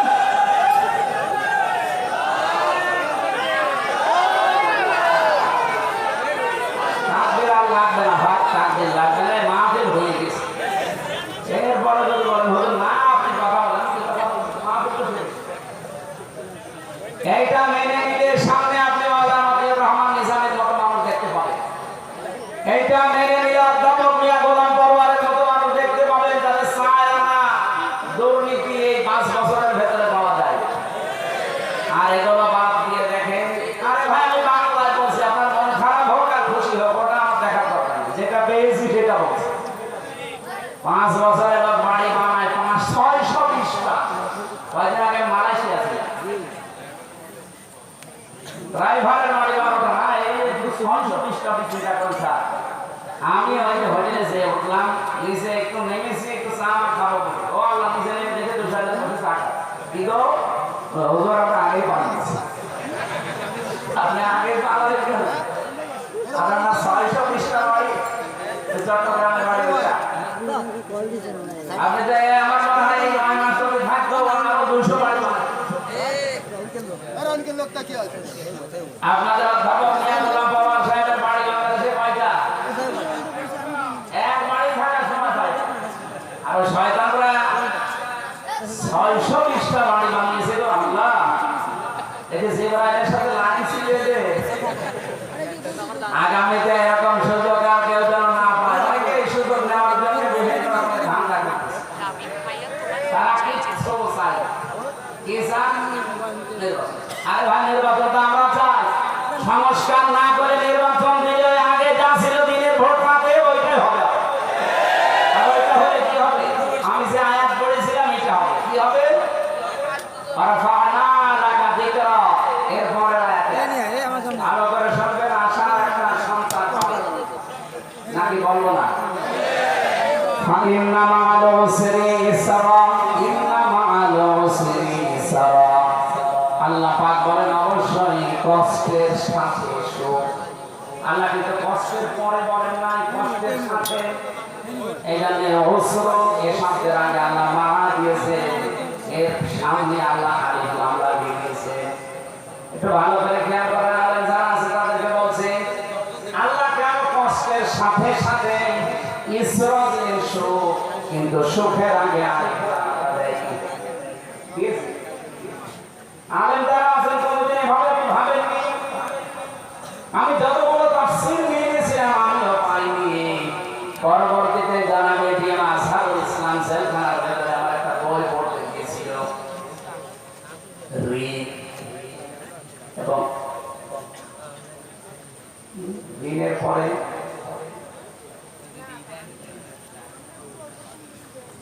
শব্দটা আমার মনে আসছে না, এরকম একটা বই মাঠে মোড়াটা পড়লাম, পড়ে এই বিষয়টা ওই দিন আমি ক্লিয়ার হয়েছি। আল্লাহ রাব্বুল আলামিন এখানে মা দেওয়ার আগে কেন আলিফ লাম দিয়েছেন? মার পরে পরে আলিফ লাম দিয়ে কষ্টটাকে আল্লাহ মারিফা নির্দিষ্ট করে দিলেন। কিন্তু ইসরা, এই যে সুখের কথা বলতে কি আমার আল্লাহ কিন্তু আর আলিফ লাম দেয়নি। মুফাসসিরিন বিশেষ করে ফিজিলানি কোরআনের সাইডে কুতুব জানতে দিয়েছেন, দুনিয়ার ময়দানে কেউ যদি একটা কষ্ট সহ্য করে 3টা কারণে, আমি যদি 3টা কারণে একটা কষ্ট সহ্য করে থাকি দুনিয়ায়, মাস দিয়ে আপনার জীবনে আমার আল্লাহ কমপক্ষে 10 থেকে 70টা সুখ শান্তি একেবারে সাথে সাথে রেডি করে রেখেছে। আমি আবার বলছি, কারণ আল্লাহ নিজে আবার বলেছেন ইন্না মা'আল উসরি ইসরা, অবশ্যই কষ্টের সাথে সাথে সুখ। একবার বললে তো হয়েছে, আল্লাহ রিপিট করলেন কেন? এবার আসেন আমরা মূল কথায় যাচ্ছি। পৃথিবীতে আমরা যারা কষ্ট সহ্য করছি, আমি আবার বলছি এদিকে তাকান, একটা কষ্ট যদি দুনিয়ায় কেউ সহ্য করে 3টা কারণে, কয়টা? আরো জোরে বলেন। আপনি কষ্ট পেলে হবে না, এই 3টা কারণে কষ্ট করা লাগবে। এই 3টা কারণের যে কোনো এক কারণে যদি দুনিয়াতে কষ্ট পান, আল্লাহ পাক বলেন মাসকে, এখানে ইন্না লাগিয়েছেন, এরপরে মার পরে পরে আমার আল্লাহ আলিফ লাম দিয়ে নির্দিষ্ট করে দিয়েছেন। কষ্ট তো হবে একটা, কিন্তু ইসরার আগে আলিফ লাম না, এটা অনির্দিষ্ট, এটা না কেরা। তোর জন্য কমপক্ষে 10 থেকে 70টা শান্তি, সুখ, স্বস্তি, নিরাপত্তা, কল্যাণ। এখানে প্রায় 33টা অর্থ আছে। এগুলো তোর সাথে আমি একটার পর একটা রেডি করে রেখেছি। দেবই দেবই, বলেন বলেন, কোনো চিন্তা নেই, কোনো হতাশা নেই। ওয়ালা তাহিনু ওয়ালা তাহজানু ওয়া আনতুমুল আ'লাউনা ইন কুনতুম মুমিনিন। আমি আয়াতটা পড়ার পরে এই আলিফ লামটা নিয়ে বেশি বেশি ভাবি। আল্লাহ বলেন ওয়ালা তাহিনু, হীনমন্য হবা না, ভেঙে পড়বা না, নিজেকে ছোট মনে করবা না। ওয়ালা তাহজানু, চিন্তাও করবা না। কি ওয়া আনতুম, তোমরাই আ'লাউনা, এখানে শব্দ কিন্তু আরবি গ্রামার দিয়ে যদি আপনি বানিয়ে নেন তাহলে আয়াতটা ভুল। কি কথা বুঝতেছে? আয়াত কিন্তু এখানে ঠিক হচ্ছে না। ওয়া আনতুম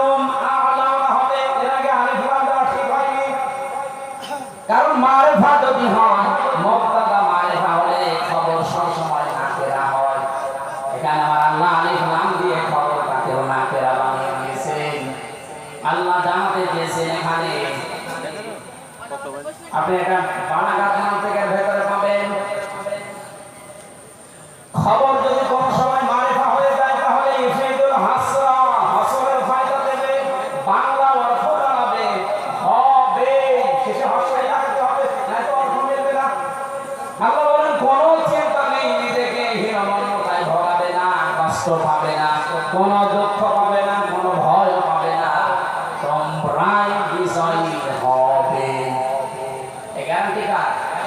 বলেন বলেন। তোমাদের জীবনে সুখ আসবে, শান্তি আসবে, কল্যাণ আসবে, স্বস্তি নিরাপত্তা আমি আল্লাহ দেবই। শেষে হাসি এখানে ইন্না মা আলিফ লাম ইসরা উসরা, কিন্তু ইসরা আগে আর নেই। ভালো করে বসে, দুনিয়াতে আপনি যদি সত্যি কষ্ট পেয়ে থাকেন, একটা, আবার বলছি, একটা কষ্টের সাথে সাথে সুখ পাবেন, শান্তি পাবেন কমপক্ষে। আর বলতে গেলে সত্যটা এবার আপনি মিলান, আপনার কষ্ট যদি হয় আল্লাহর জন্য, আপনার কষ্ট যদি হয় রাসূলুল্লাহর জন্য, আপনার কষ্ট যদি হয় মানবতার জন্য, এই তিনটা কারণে কষ্ট পেলে মাসি আপনার পেছনে সুখ আল্লাহ একেবারে ভাবমান করে রেখেছেন। কষ্ট পেলে তার সাথে সাথে শান্তি, সুখ আল্লাহ একটার পর একটা দেবে। কয়টা কারণে? বলেন বলেন বলেন বলেন। আল্লাহর জন্য করা লাগবে কষ্টটা, রাসূলুল্লাহর জন্য, মানবতার জন্য।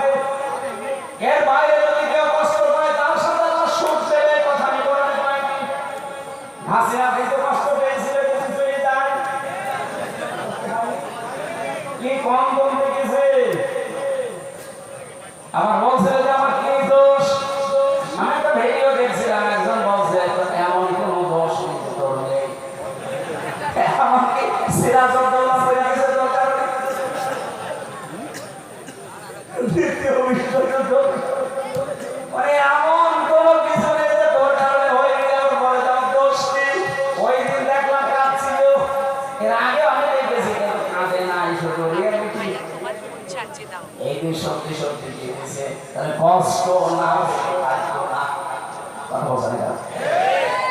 মনে ওখান থেকে এত জায়গায় মোবাইল করে বলে আমি চট করে ঢুকতে পারবো, আমার কাছে একদম করতে পারবো না, আমার নাম্বার নেই। ভক্তবৃন্দ দেশে ছড়িয়েছে কি আছে, ভারতে আমার কোনো ভক্ত একটা নাম্বার জোগাড় করে বলতে পারে না, হামজা 3 বছর সে ফাটালাম, মাফ করে দিলাম, আমি আসতেছি, কিছু বলে না। কত আশায় আছি বলবো আমাদের মোবাইল করবো না। আমি আবার বলছি ভাই, কষ্ট পেলেই হবে না, কষ্ট মহিলাও পেয়েছে, কষ্টের পরে শান্তি নামে। কিন্তু যারা তিনটা কারণে কষ্ট পেয়েছে আমি নিজে প্রমাণ। একটা কষ্ট অনুভব করবো আল্লাহর জন্য, রাসূলুল্লাহর জন্য, মানবতার জন্য, কমপক্ষে 10 থেকে 70টা সুখ শান্তি মারা মানে সঙ্গে সাথে আল্লাহ জড়িয়ে রেখে দিয়েছে। আমি যা কষ্ট পেয়েছি এক একটা যদি কষ্টের জন্য 70টা শান্তি আল্লাহকে দেয়, এই দুনিয়াতে যদি 10 থেকে 70 টাকার সুখ আল্লাহ আমাকে দেয়, বলে কত সুখ শান্তি পাবো, আমি সুখী হব, শান্তি পাবো পরিপূর্ণ ওই দিন, যেই দিন দেখবো আল্লাহর এই কালাম দিয়ে 56,000 বর্গ মাইল। আমরা ওই দিন পরিপূর্ণ সুখী এবং শান্তি পাবো না, বলেন বলেন। আমরা তো চাই এইটা কায়েম হোক, আর এটা কায়েম হবে কি করে? বাংলাদেশে 300 এমপি সামনে দাঁড়াবে, 151 জন মানুষ যদি কোরআন বুকে নিয়ে সামনে এবার সংসদে ঢুকতে পারে, ওরা সংসদের প্রথম অধিবেশনে বলবে মাননীয় স্পিকার আমরা নামাজের বিল চাই, বলবে না? এক কথা বলেন, বলবে না? যদি না বলে তাকে ভোট দেবেন না। যদি অধ্যাপক মিয়া গোলাম পরওয়ার সাহেব বলে যে না আমি এর ভেতরে নেই, ওরা ভোট দেবেন না।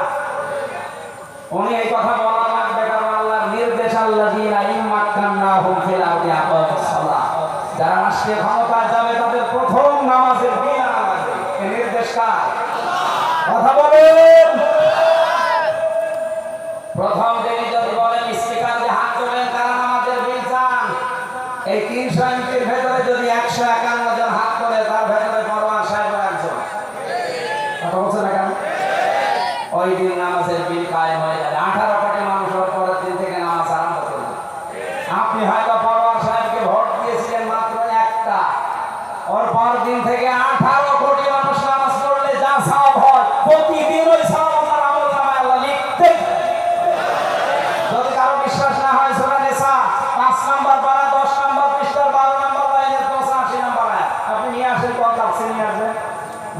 ইশফাআন শাফাআতান হাসানাতান ইয়াকুন লাহু নাসিবুন মিনহা। কোন মানুষ যদি ভালো কাজে সুপারিশ করে, সাহায্য করে, রায় দেয়, ভোট দেয়, সিদ্ধান্ত জানায়, সহযোগিতা করে, ও ভালো কাজ করে যা পাবে আপনি শুধু রায় দিয়ে কাজ পাবেন। আমি তো আর বানিয়ে বলছি না, দেখে দেখে বলছি।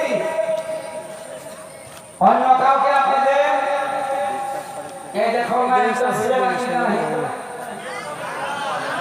নারায়ণ চন্দ্র, ওনারে যদি দেন উনি কোরআন বুকে নিয়ে বলবেন আমাদের স্পিকার বলবে। এর পাশে খানা আছে একদম কি জানো সাধন কি একটা মনে নাম পড়ে স্বপন স্বপন ভট্টাচার্য, এনারা কোরআন বুকে নিয়েছে বলবে বলেন। এখন যদি বলেন না স্বপন নাই নারায়ণ না আরো অনেক কিছু আছে তাদের দেব, তারা যদি হ্যাঁ বলে যে আমি কোরআন বুকে নিয়ে প্রবেশ করি নামাজের জ্ঞান বাপে কাকে দেব, কিন্তু মুনাফিকি করবে যে এটা আমরা 54 বছর অনেকের জীবনে দেখেছি কি দেখি নাই। অনেক মানুষ এই 54 বছরে কথা দিয়ে কথা রাখে না, নাকি আমি বানিয়ে বললাম? এই যারা কথা দিয়ে কথা রাখে না এরকম মানসিক সংস্কার ছাড়া নির্বাচন চায়। যারা কথা দিয়ে কথা রাখতে পারবে না তারাই দেখবেন সংস্কার ছাড়া নির্বাচন চায়। আমি জানি তো আপনি রাখতে পারবেন না, ভেতরে তো আপনাদের সাথে আমি ছিলাম। বহু মানুষ এরকম কাজে ব্যবসা বাণিজ্য করার জন্য এই দলে নামে ওর আসল খানা আছে শুধু এটা, তাছাড়া কোনো কর্মজীবন নেই। এ সারের একটা কর্মজীবন আছে আলাদা। উনি যদি এখন রাজনীতি করে উনি মেরে খাবে না, আপনার কি কর্মজীবন কি? আপনার কিচ্ছু নেই, কর্মজীবন কি সেই রাজনীতি। একটা কথা হলো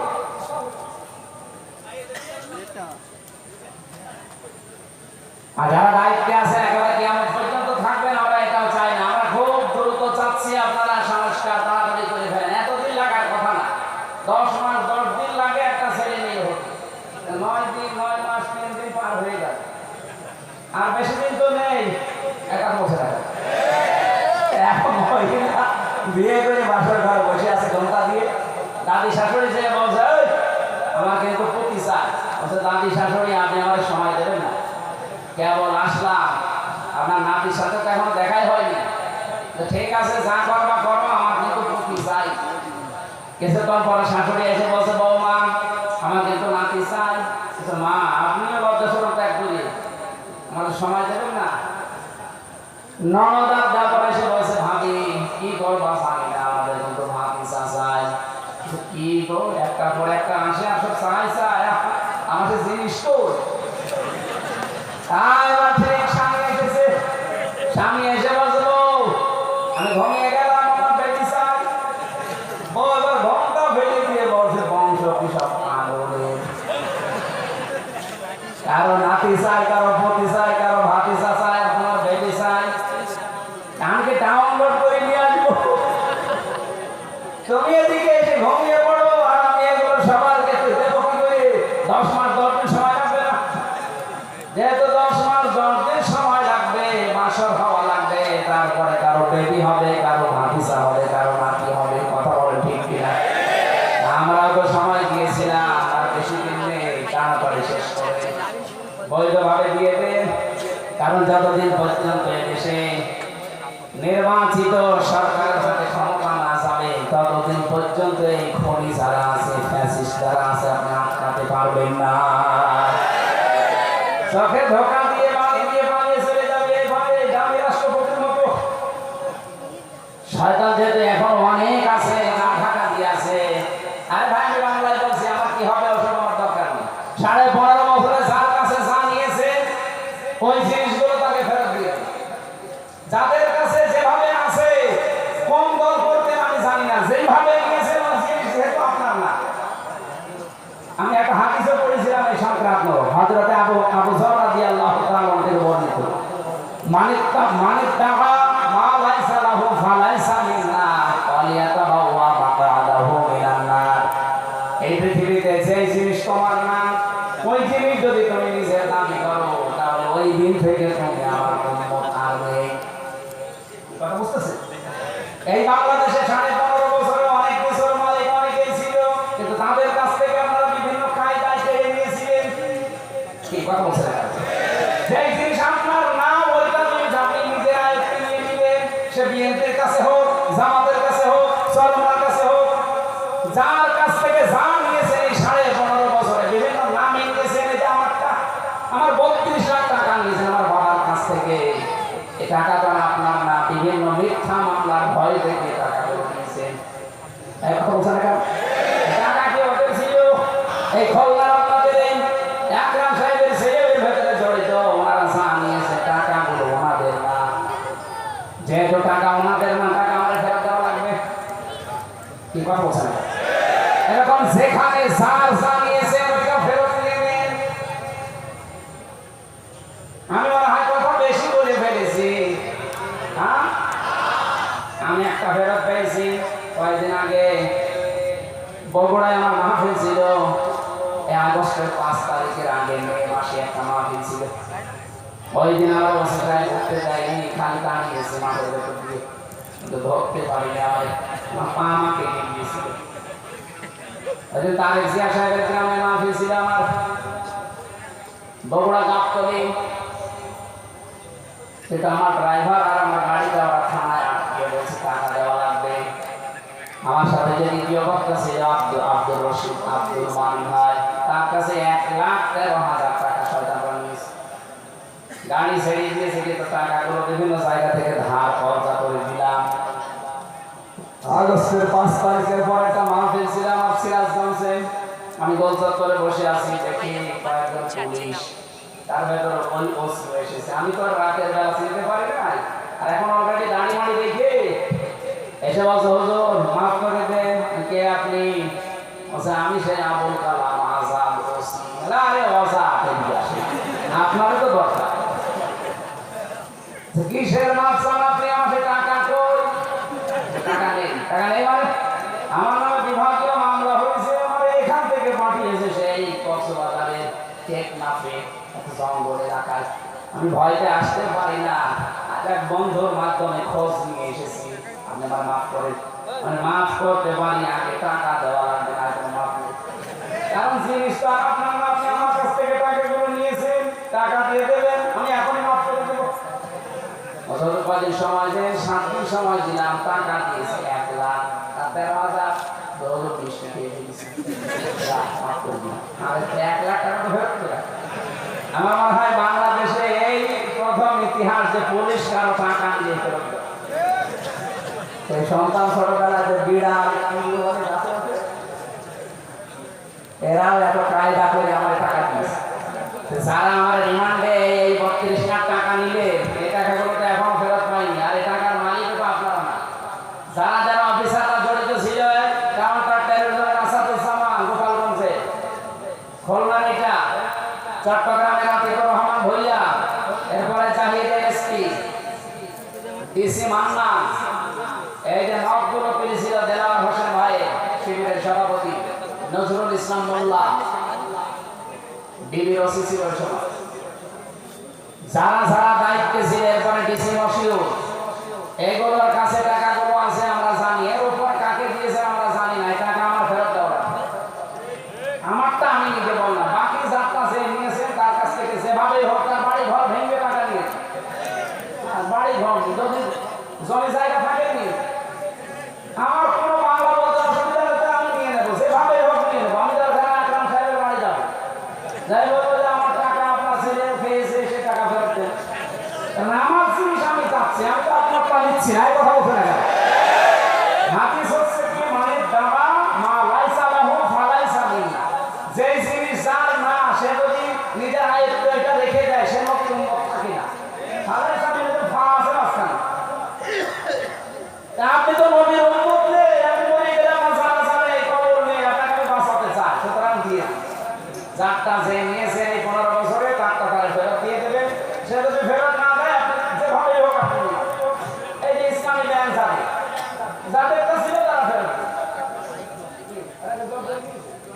অনেকে বলে যে না এটা চিন্তা না রে পাগল, চিন্তা হয়েছে ওর ব্যাংক বলে ওরা ফেরত পেয়েছে। আপনার যদি এরকম কিছু থাকে আপনি ফেরত দিন।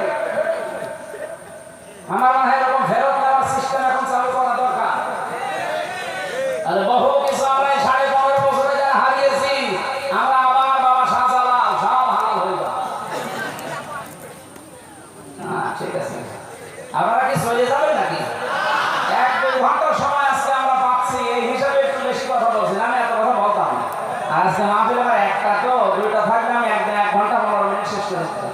1-1.5 ঘন্টা 2 ঘন্টা থাকা যাবে না? আরো আধা ঘন্টা থাকবে না ইনশাআল্লাহ? আমি যে এই তথ্যটা দিয়ে একটু আশার বাণী শোনালাম, এই তথ্য কি আমার নিজের না আল্লাহ? যারা আমরা কষ্ট পেয়েছি ভাই কোনো চিন্তা নেই, এখানে আলিফ লামটা ভালো করে যারা গ্রামার বোঝে এদের কাছে শিখে নেবে, আপনি আশার সঞ্চার পাবেন। আল্লাহ এমনি এমনি কোনো কিছু হাসিল করেন। আল্লাহ গ্যারান্টি দিচ্ছে একটা কষ্ট সহ্য করলে 70টা সুখ শান্তি সাথে সাথে রেখে দিয়েছি। সুতরাং আমরা পরিপূর্ণ শান্তি এই দেশে দেখতে চাই না। সিস্টেম অফ অফিসটা দেখুন, কেউ যদি দুনিয়ায় একটা অবৈধ সুখ ভোগ করে, একটা, কয়টা বলেন বলেন, আপনি যদি একটা অবৈধ সুখ দুনিয়ায় ভোগ করেন, একটা সুখের কারণে কমপক্ষে আপনাকে 70টা দুঃখ কষ্ট যন্ত্রণা সহ্য করা লাগবে। হাসিনা এই যে এই 9 মাসের ভেতরে সফল হতে পারে না, প্রায় 27 বার চেষ্টা করেছে, একবারও সফল হতে পারে না। কারণ কি? কারণ তার যে শান্তি সুখ এই 15.5 বছরে সে পেয়েছে, একটাও বৈধ সুখ না, সব অবৈধ সুখ। উনি যে দায়িত্বে ছিলেন ওই 15 বছর, বলেন তো অনেকে দায়িত্বে থেকেছে বৈধভাবে না অবৈধ? আমি নিজেই তো প্রমাণ, আমার এখন 33 বছর, 93 সালে জন্ম আমার। আমি যদি 18 বছর থেকে ভোট দিতে আরম্ভ করতাম, 3 বার ভোট দিতে পারতাম, একবার না জেলে থাকতাম। আমি আয়াত যখন তেলাওয়াত করে ওই সময় শব্দটা 2 বার পড়েছিলাম, সুম্মা লাম ইয়ারতাবু, যারা সন্দেহ করে না। আসেন আমরা এই বিষয়ের উপরে কিছু কথা বলি তাফসীর আকারে। এই চলে যাবেন, কার হাত করে তো একজন, ঠিক আছে আমি চলে যাচ্ছি। বাকি যারা আছে অন্তত এই আয়াতটা শুনে যাবেন, কারা কারা হাত তোলেন তো। ঠিক আছে, আলহামদুলিল্লাহ।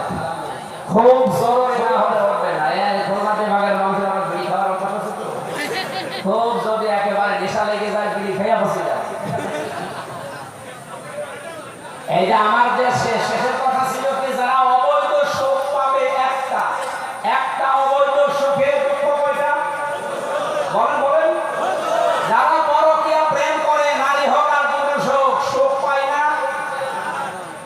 এবার বলছেন থাকে খুলনা জেলায় নেই। যারা এই অবৈধ সুখে আছেন, সুখ না পেলে আমি 2-3 ছেলে মেয়ে রেখে আল্লাহর কাছে চলে যায়, অবৈধ সুখ পায়। এই সুখটা কি বৈধ সুখ না অবৈধ? আরো জোরে বলেন বলেন। এই অবৈধ সুখে যারা আছেন এই মুহূর্তে সম্পর্ক সেট করা লাগবে। সুখ পাবে ঠিকই একটা, দুঃখ কয়টা পাবে? আরো জোরে। যারা আছেন এখনই ডিলিট করে দেন নাম্বার, হয়তো অনেকের সাথে লাইনের নাম্বার আছে, এখনই রাতের বেলা দিয়ে কথা বলবেন না, এখনই ডিলিট করেন। কারা কারা এই অবৈধ সুখ আছেন না হাত তোলেন তো। কার সাথে লাইন আছে দাদা, এদিকে আসেন। দাঁড়িয়ে আমার মানুষ, আমি তো সালমান এফ রহমানের মতো দরবেশ, সব সাদা মনে হচ্ছে না। যাদের আছে ভাই এই মুহূর্তে তওবা করে। আরে মোবাইল যা চালান আবেগে পড়ে কিছু তো টের পান না। আমিও আগে জানতাম না, এই রিমান্ডে দিয়ে দিয়েছি নাম্বারগুলো। আপনি এই যে বাটন ফোনে যারা কথা বলে, অনেকে বলে যে হোয়াটসঅ্যাপে এটা ধরতে পারে না, ট্যাগ হয় না, কে বললে আপনাকে? এই দেশের কোনো কিছু নিরাপদ না। হোয়াটসঅ্যাপ বলেন, মেসেঞ্জার বলেন, ইমো বলেন, আর এই যে ডাইরেক্ট নাম্বার বলেন, অফলাইনে অনলাইনে বলেন, সব ওরা মনে হয় ওদের সামনে বসে বসে পড়ছে। আমার বাবার সাথে এই ঘটনা কি সাতক্ষীরা থেকে মাওলানা আমিরুল ইসলাম বেলাল কল দিয়েছে, কি বলেছে ওইটা পরের দিন আমার সাথে। অথচ জীবনে কল্পনা আসে না যে এই কথা ওরা রেকর্ড করতে পারে। তোমার বাপ আটটা যার যার যা হচ্ছে এখন ভেঙে যান, নিজেকে কন্ট্রোল করে। যদি একটু ফাঁস হয়ে যায় না, আপনার কিন্তু ওই যে টাকা মোড়াদের মতো এখন সব হারাবে। ওখানে 6 মিনিট 8 সেকেন্ড 38 ও সব হারিয়েছে, ওর বউ হারিয়েছে, ছেলে মেয়ে শেষ, মন্ত্রিত্ব শেষ, এমপি শেষ, দল শেষ। এখন আপনার আমার অনেকের কিন্তু এরকম কিছু আছে মোবাইলে, খুব সাবধানে মেয়েদের সাথে কথা বলা। যে 14 জন মহিলার সাথে বিবাহ করা জায়েজ আছে, জায়েজ নেই, হারাম, এদের সাথে কথা বলতে পারে। বাকি যাদের সাথে বিবাহ জায়েজ আছে, কোনো প্রেমালা বিশেষ করে ওটা বলটা কোনো কথা ওর সাথে বলবেন না।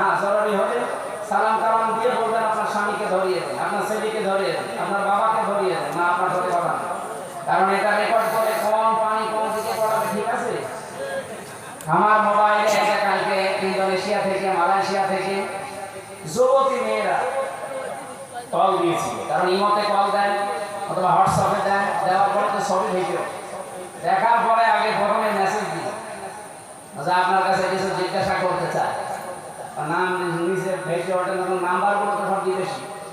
কে আপনি, কিছু চান, আপনার স্বামীকে দেন, আপনার মেয়ে ছেলেকে দেন, আপনার বাবাকে দেন, আপনার সাথে কথা নেই।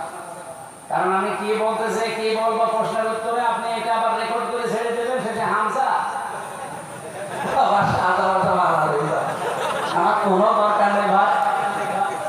আর গাড়ির ভেতরে থাকাকালীন যদি কেউ মাস্টার মশাই জিজ্ঞাসা করে, বিশেষ করে মহিলারা, ওই যে পাশে হোসেন হুজুর থাকে, ওর কাছে দিয়ে বলে তুমি বলো যে আমি হামসা বলছি, যা বলো। ও কথাবার্তা শেষ করে সব জিজ্ঞাসা করে যে এই মাসলা চাই, হ্যাঁ যদি আমার জানা থাকে বলে দেই, না হলে বলা হবে যা। মেয়ে লোকের সাথে এই জায়গায় খুব সেন্সিটিভ থাকা লাগবে এই জায়গায়, কারণ যজ্ঞিন আলী নাসি হজ্জ শাহওয়াতি মিনান নিসা, আল্লাহ আকর্ষণ তৈরি করে দিয়েছে দুনিয়ায় 7টা জিনিসের উপরে, তার ভেতরে এক নাম্বার মেয়ে। আর নবীকে ইন্তেকালের আগে জানিয়েছেন আমি আমার উম্মতের জন্য ভয়াবহ বিপদের জিনিস রাখলাম এই মেয়ে লোককে, এজন্য খুব সাবধান থাকবে, এখান থেকে সতর্ক থাকবে। কি যুবক মানুষ, যুবক মানুষ স্যার আপনিও না বলা যায় না, এই বয়সে অবস্থা দিয়ে আর সংসার করে। এজন্য যে যেখানে আছে আমি সহ প্রত্যেকে এই বিষয়ে খুব সেন্সিটিভ থাকা লাগবে। মোবাইলে মেয়েরা কথা বলবে কোন আওয়াজে, সে আওয়াজ পর্যন্ত আলাদা করা যাবে। এখন যদি বলেন ওই সময় মোবাইল ছিল 1500 বছর আগে, ছিল ওই সময় হিসাব ছিল। এটা সূরা আহজাবের 32 নম্বর আয়াতে পাবেন, ইয়া নিসাআন নাবিয়্যি লাস্তুন্না কাহাদিন মিনান নিসাই ইন ইসতাকাইতুন্না ফালা তাখদা'না বিল কওলি ফায়াতমা'আল্লাযী ফী কলবিহি মারাদু ওয়া কুলনা কাওলান মা'রুফা। এটা আমার সারি তাফসীরে আছে। আল্লাহ পাক বলেন, হে নবীর স্ত্রীরা, বলনাবাসী আপনি বলেন তো নবীর স্ত্রী উম্মতের জন্য আমরা কি বলে ডাকি? বলেন বলেন। মায়ের সাথে সন্তান যত খারাপ হোক, মানে খারাপ ধারণা করতে পারে, সেখানে আল্লাহ আয়াত দিয়ে বলবেন, হে নবীর স্ত্রীরা, যদি কারোর সাথে কথা বলার বড় প্রয়োজন হয়ে পড়ে, কথা বলবা ঠিক, মিথ্যা কথা বলা যাবে না। মোবাইলে বলেন, ফোনে বলেন, ফ্যাক্সে বলেন, পর্দার আড়াল থেকে বলেন, দেওয়ালের পাশ থেকে বলেন, একটু কথা বলবেন, সঠিক কথা, মিথ্যা কথা বলবেন না। একটু ভাষা হবে আপনাদের রুক্ষ সূক্ষ্ম, কোন রস রস থাকবে না ভাষার ভেতরে। মোবাইলটা তোলার পরে যদি দেখেন যে আপনার বাবা না, আপনার স্বামী না, আপনার বড় ভাই, আপনার ছোট ভাই না, এরকম 14 জন পুরুষ মানুষের তালিকা আছে।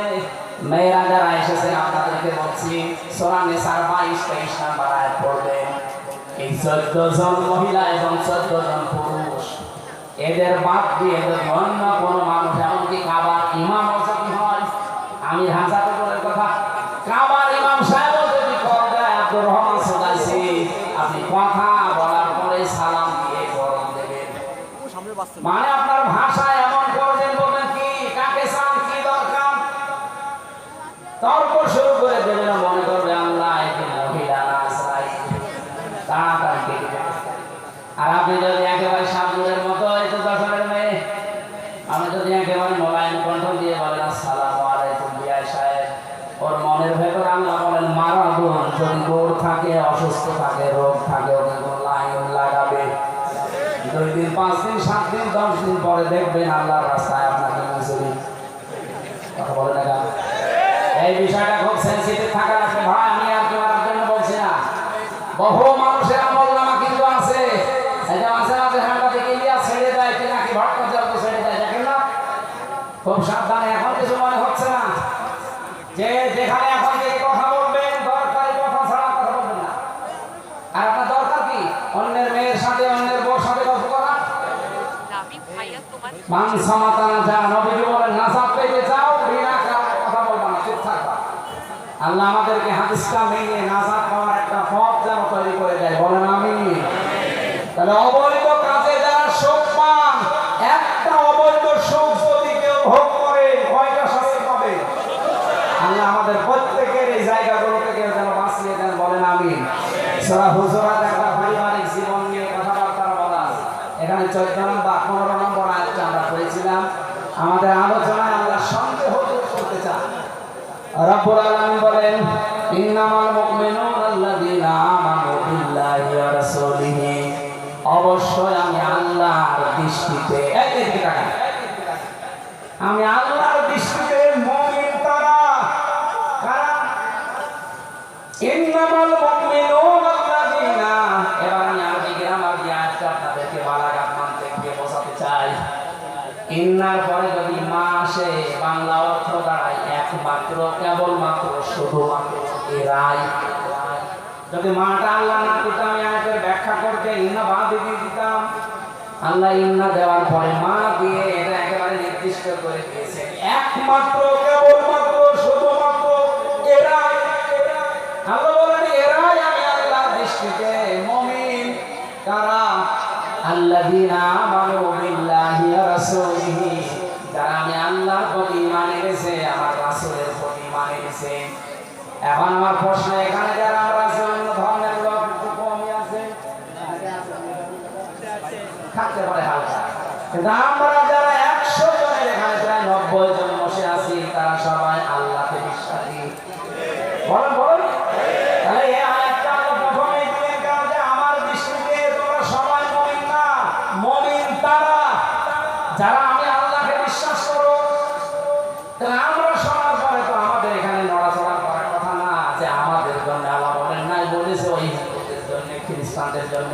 কিন্তু না, প্রিন্সিপাল সাহেব যদি কাউকে দেখে বলে কেমন ভর্তি হয়ে গেলে আমার ভর্তি হও, ওই যদি বিচক্ষণ হয় ছেলেটা চিন্তা করবে, কি গো কেবল ভর্তি হয়ে আসলাম, প্রিন্সিপাল আমারে আবার ভর্তি হতে বলে। অবশ্যই আমার মনে হয় বাবার নাম ভুল হয়েছে, অথবা আমার এলাকার নাম কোনো জায়গায় ভুল হয়েছে। সঙ্গে সঙ্গে দপ্তরের কাছে যে বলবে, দেখি ভর্তির কাগজটা দিন, আমি আগে ঠিক করে দেখি। কিন্তু কোনো পাগল ছাগল যদি হয় ভর্তি, মাথা খারাপ, তার কাটা, ও বলবে কি স্যার আপনি কি বলেন, কেবল ভর্তি হয়ে আসলাম। কি কথা বলছেন? আমরা তো আর পাগল ছাগল, তার কাটা না, আমরা বিচক্ষণ মানুষ। আমরা ঈমানের কথা শুনলে চিন্তা করা দরকার, আমাদেরকে আল্লাহ যেহেতু একমাত্র, কেবলমাত্র, শুধুমাত্র এরাই বলে ডাক দিলেন, আমি আবার ঈমান আমার আছে তো, আমার একটু নড়াচড়া করা, অফিস আদালতে যাওয়া, প্রিন্সিপালের কাছে যাওয়া, অথবা কেরানির কাছে যাওয়া একটু দরকার আছে না নেই? এখানে কেরানির কাছে যাবে না, ঈমান আনলে ঈমান ঠিক থাকবে, বিষয়টা এমন না।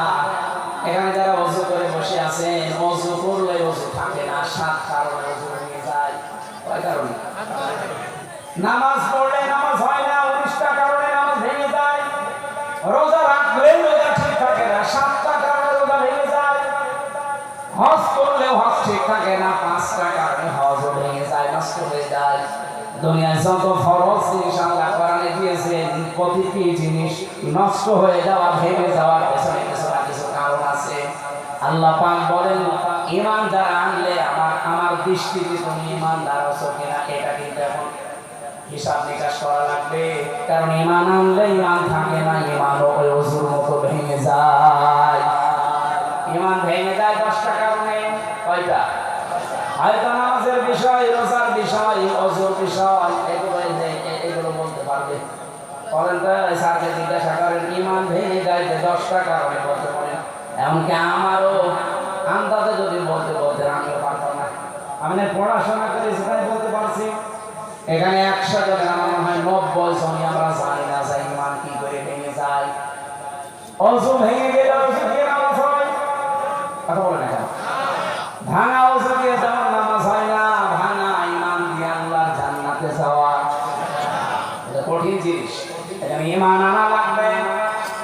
ঈমান যদি কেউ আনতে চায়, 1 নম্বরে আল্লাহ পাক বলেন, আমি আল্লাহর উপরে যারা ঈমান এনেছে, আমি আল্লাহর কোন বিধানের উপরে তাদের কোনো সন্দেহ থাকবে না। আমাদের সন্দেহ না, আমরা মিথ্যা প্রমাণ করার জন্য উঠে পড়ে লেগেছি আল্লাহর বিধানকে। এদেশের রাজনৈতিক একটা বড় দলের বড় দায়িত্বশীল কথা বলেই ফেলেছে অলরেডি যে কোরআনের সাথে রাজনীতির কোনো সম্পর্ক নেই, বলে নাই? অথচ আমাদের ছোট মাথার ভেতরে কোরআনের সাথে রাজনীতির সম্পর্ক নেই। মানে কোরআন রাজনীতি করা লাগবে, কোরআন দিয়ে এটা আমি 918 জায়গায় পেয়েছি। আর এত বড় বড় মাথা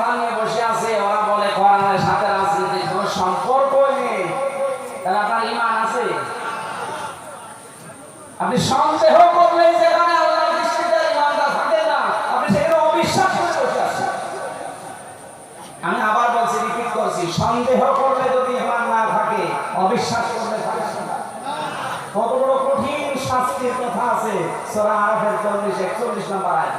আমার গা শিউরে ওঠে এই মানুষগুলোর কথা শুনলে। ইন্নাল্লাযীনা কাযযাবু বিআয়াতিনা ওয়াস্তাকবারু আনহা লা তুফাত্তাহু লাহুম আবওয়াবুস সামা।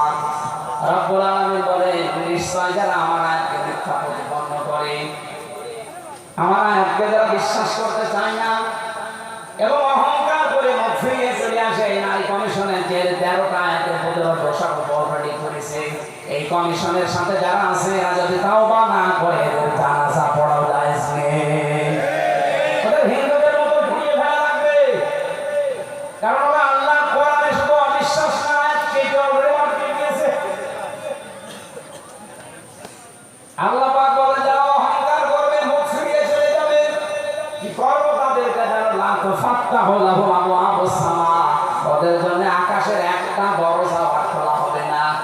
তুফাত্তাহু এটা মুজারে, এটা বর্তমান ভবিষ্যৎ প্রেজেন্ট ফিউচার, বাবের বহু বচন আবওয়াব। আল্লাহ বলেন দরজা আমি একটা দিতে পারতাম, আবওয়াব দিয়েছি বহু বচন। যারা আমার কোরআনকে মিথ্যা মনে করে কথা শোনার পর আমি যা কথা বলছি আপনার কি মিথ্যা মনে হয়? বলেন বলেন, সন্দেহ লাগে? যদি সন্দেহ মনে হয়, মিথ্যা মনে হয়, অহংকার করে যদি মুখ ফিরিয়ে চলে যাও, এরকম কথা বলিয়ে থাকে। আল্লাহ আস্তাকবারু আনহা দিয়েছে। আপনার জন্য প্রথম শাস্তি, আকাশের সব দরজা আপনার জন্য আজকে থেকে বন্ধ, একটাও খুলবেন আল্লাহ। আকাশের দরজা না খুললে আপনার আমল উঠবে কি করে? এতটুকু তো আল্লাহ শেষ করে দেননি, ওয়ালা ইয়াদখুলুনাল জান্নাহ, এরা জান্নাতে যাচ্ছে না, যাবেও না। ইয়াদখুলুনা এটা মুজারে, বর্তমান ভবিষ্যৎ প্রেজেন্ট ফিউচার। কতদিন আপনি জান্নাতে যাচ্ছেন না যাবেন না? বলেন তো, এরকম সন্দেহ করে, এরকম অবিশ্বাস করে, অহংকার করে যারা মারা যায়, এই মানুষগুলো আমল আখলাক তো আকাশে ওঠা বন্ধ, এদের জন্য জান্নাতের দরজা বন্ধ। আমি যত এখান থেকে কাবার ইমাম দিয়ে দোয়া করাই, ওর আমল তার ওই দোয়া তো আর আকাশে উঠবে না, কারণ দরজা সব বলেন বলেন লা তুফাত্তাহু লাহুম, হুম দিয়েছে এটা জমির বহু বছর। এরকম চরিত্র যাবেই হবে। আল্লাহ রাসূলের কোন কথা শোনার পরে শুধু সন্দেহ না, অবিশ্বাস না, শুধু সন্দেহ যদি করে, আল্লাহ বলেন আকাশের দরজা শুধু বন্ধ করবো তা না। যালিকা বিআন্নাহুম কারিহু মা আনজালাল্লাহু ফাআহবাতা আ'মালাহুম। সূরা মুহাম্মদের 9 নম্বর আয়াতে আছে, 26 নম্বর 6 নম্বর পৃষ্ঠার 12 নম্বর লাইনে আল্লাহ বলেন, যারা আমার নাযিলকৃত কোনো কথা অবিশ্বাস করার কথা কেউ যদি এরকম মন খারাপ করে, মন খারাপ যদি করে, কারিহু, আল্লাহ বলেন ফাআহবাতা আমালাহুম, জীবনের যত ভালো ভালো কাজ ছিল সব আমি নষ্ট করে দেব।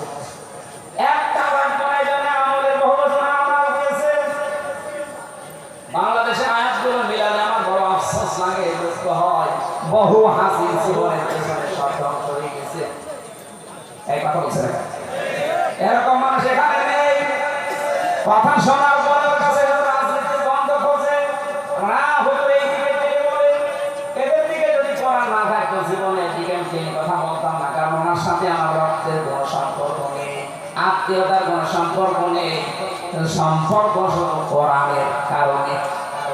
কথা বলে না কেন? আজিল্লাতিন আলাল মুমিনিনা ইজ্জাতিন আলাল কাফিরিন, তারা মুমিনদের প্রতি হবে দয়ার্দ্র আর কাফেরদের প্রতি হবে কঠোর। কুষ্টিয়া আমার বাড়ি, আপনার বাড়ি খুলনা 165 কিলোমিটার এখান থেকে। আপনার সাথে আমার ভালোবাসা মহব্বত শুধু এই কারণে, আমার আপন ভাইয়ের সাথে এত মহব্বত নেই। আপনার সাথে মহব্বত ভালোবাসা আল্লাহ তৈরি করে দিয়েছে আমার মনে এই কারণে, কারণ আপনি দিন প্রতিষ্ঠা করলেন। আপনি যদি মানুষের তৈরি করা আইন প্রতিষ্ঠা করলেন হতেন, আপনি আমার আপন ভাই হলেও আপনাকে আমি ভালোবাসতাম না। এটাকে আমি বানালাম। যারা এগুলো করে দেখবেন তাদের মনের দিকে তাকিয়ে, তাদের মনে এরকমই আমার আপন ভাই নেই, আমি একা, আমার একটা বোন আছে। এই বোনটাও যদি একামতের দিনের বাইরে কেউ থাকে, ওই বোনের চাইতে আমার রাজশাহী খুলনা যে বোনটা দিন একামতের দিন কায়েম করতে চায়, সে আমার আপন বোনের চাইতে, আপন রক্তের চাইতে, আপন আত্মীয়র চাইতেও আমি তার আত্মীয়। বলেন বলেন, আর এটা তৈরি করে দেয় কে? আপনি দেখেন এইটাই তৈরি হয়ে আছে সারা বাংলাদেশে, সারা পৃথিবী। একামতের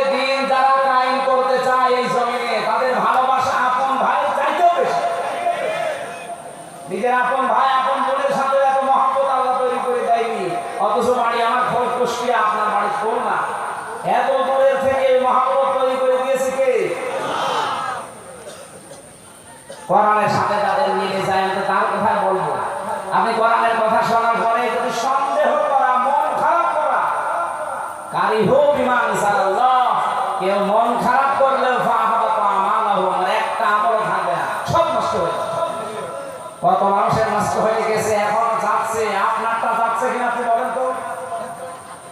ওলা ইয়াদখুলুনাল জান্নাহ, আল্লাহ শেষ করে দেন, জান্নাতে তো যাবেই না, কতদিন পর্যন্ত যাবে না আল্লাহ একটা উদাহরণ দিয়েছে।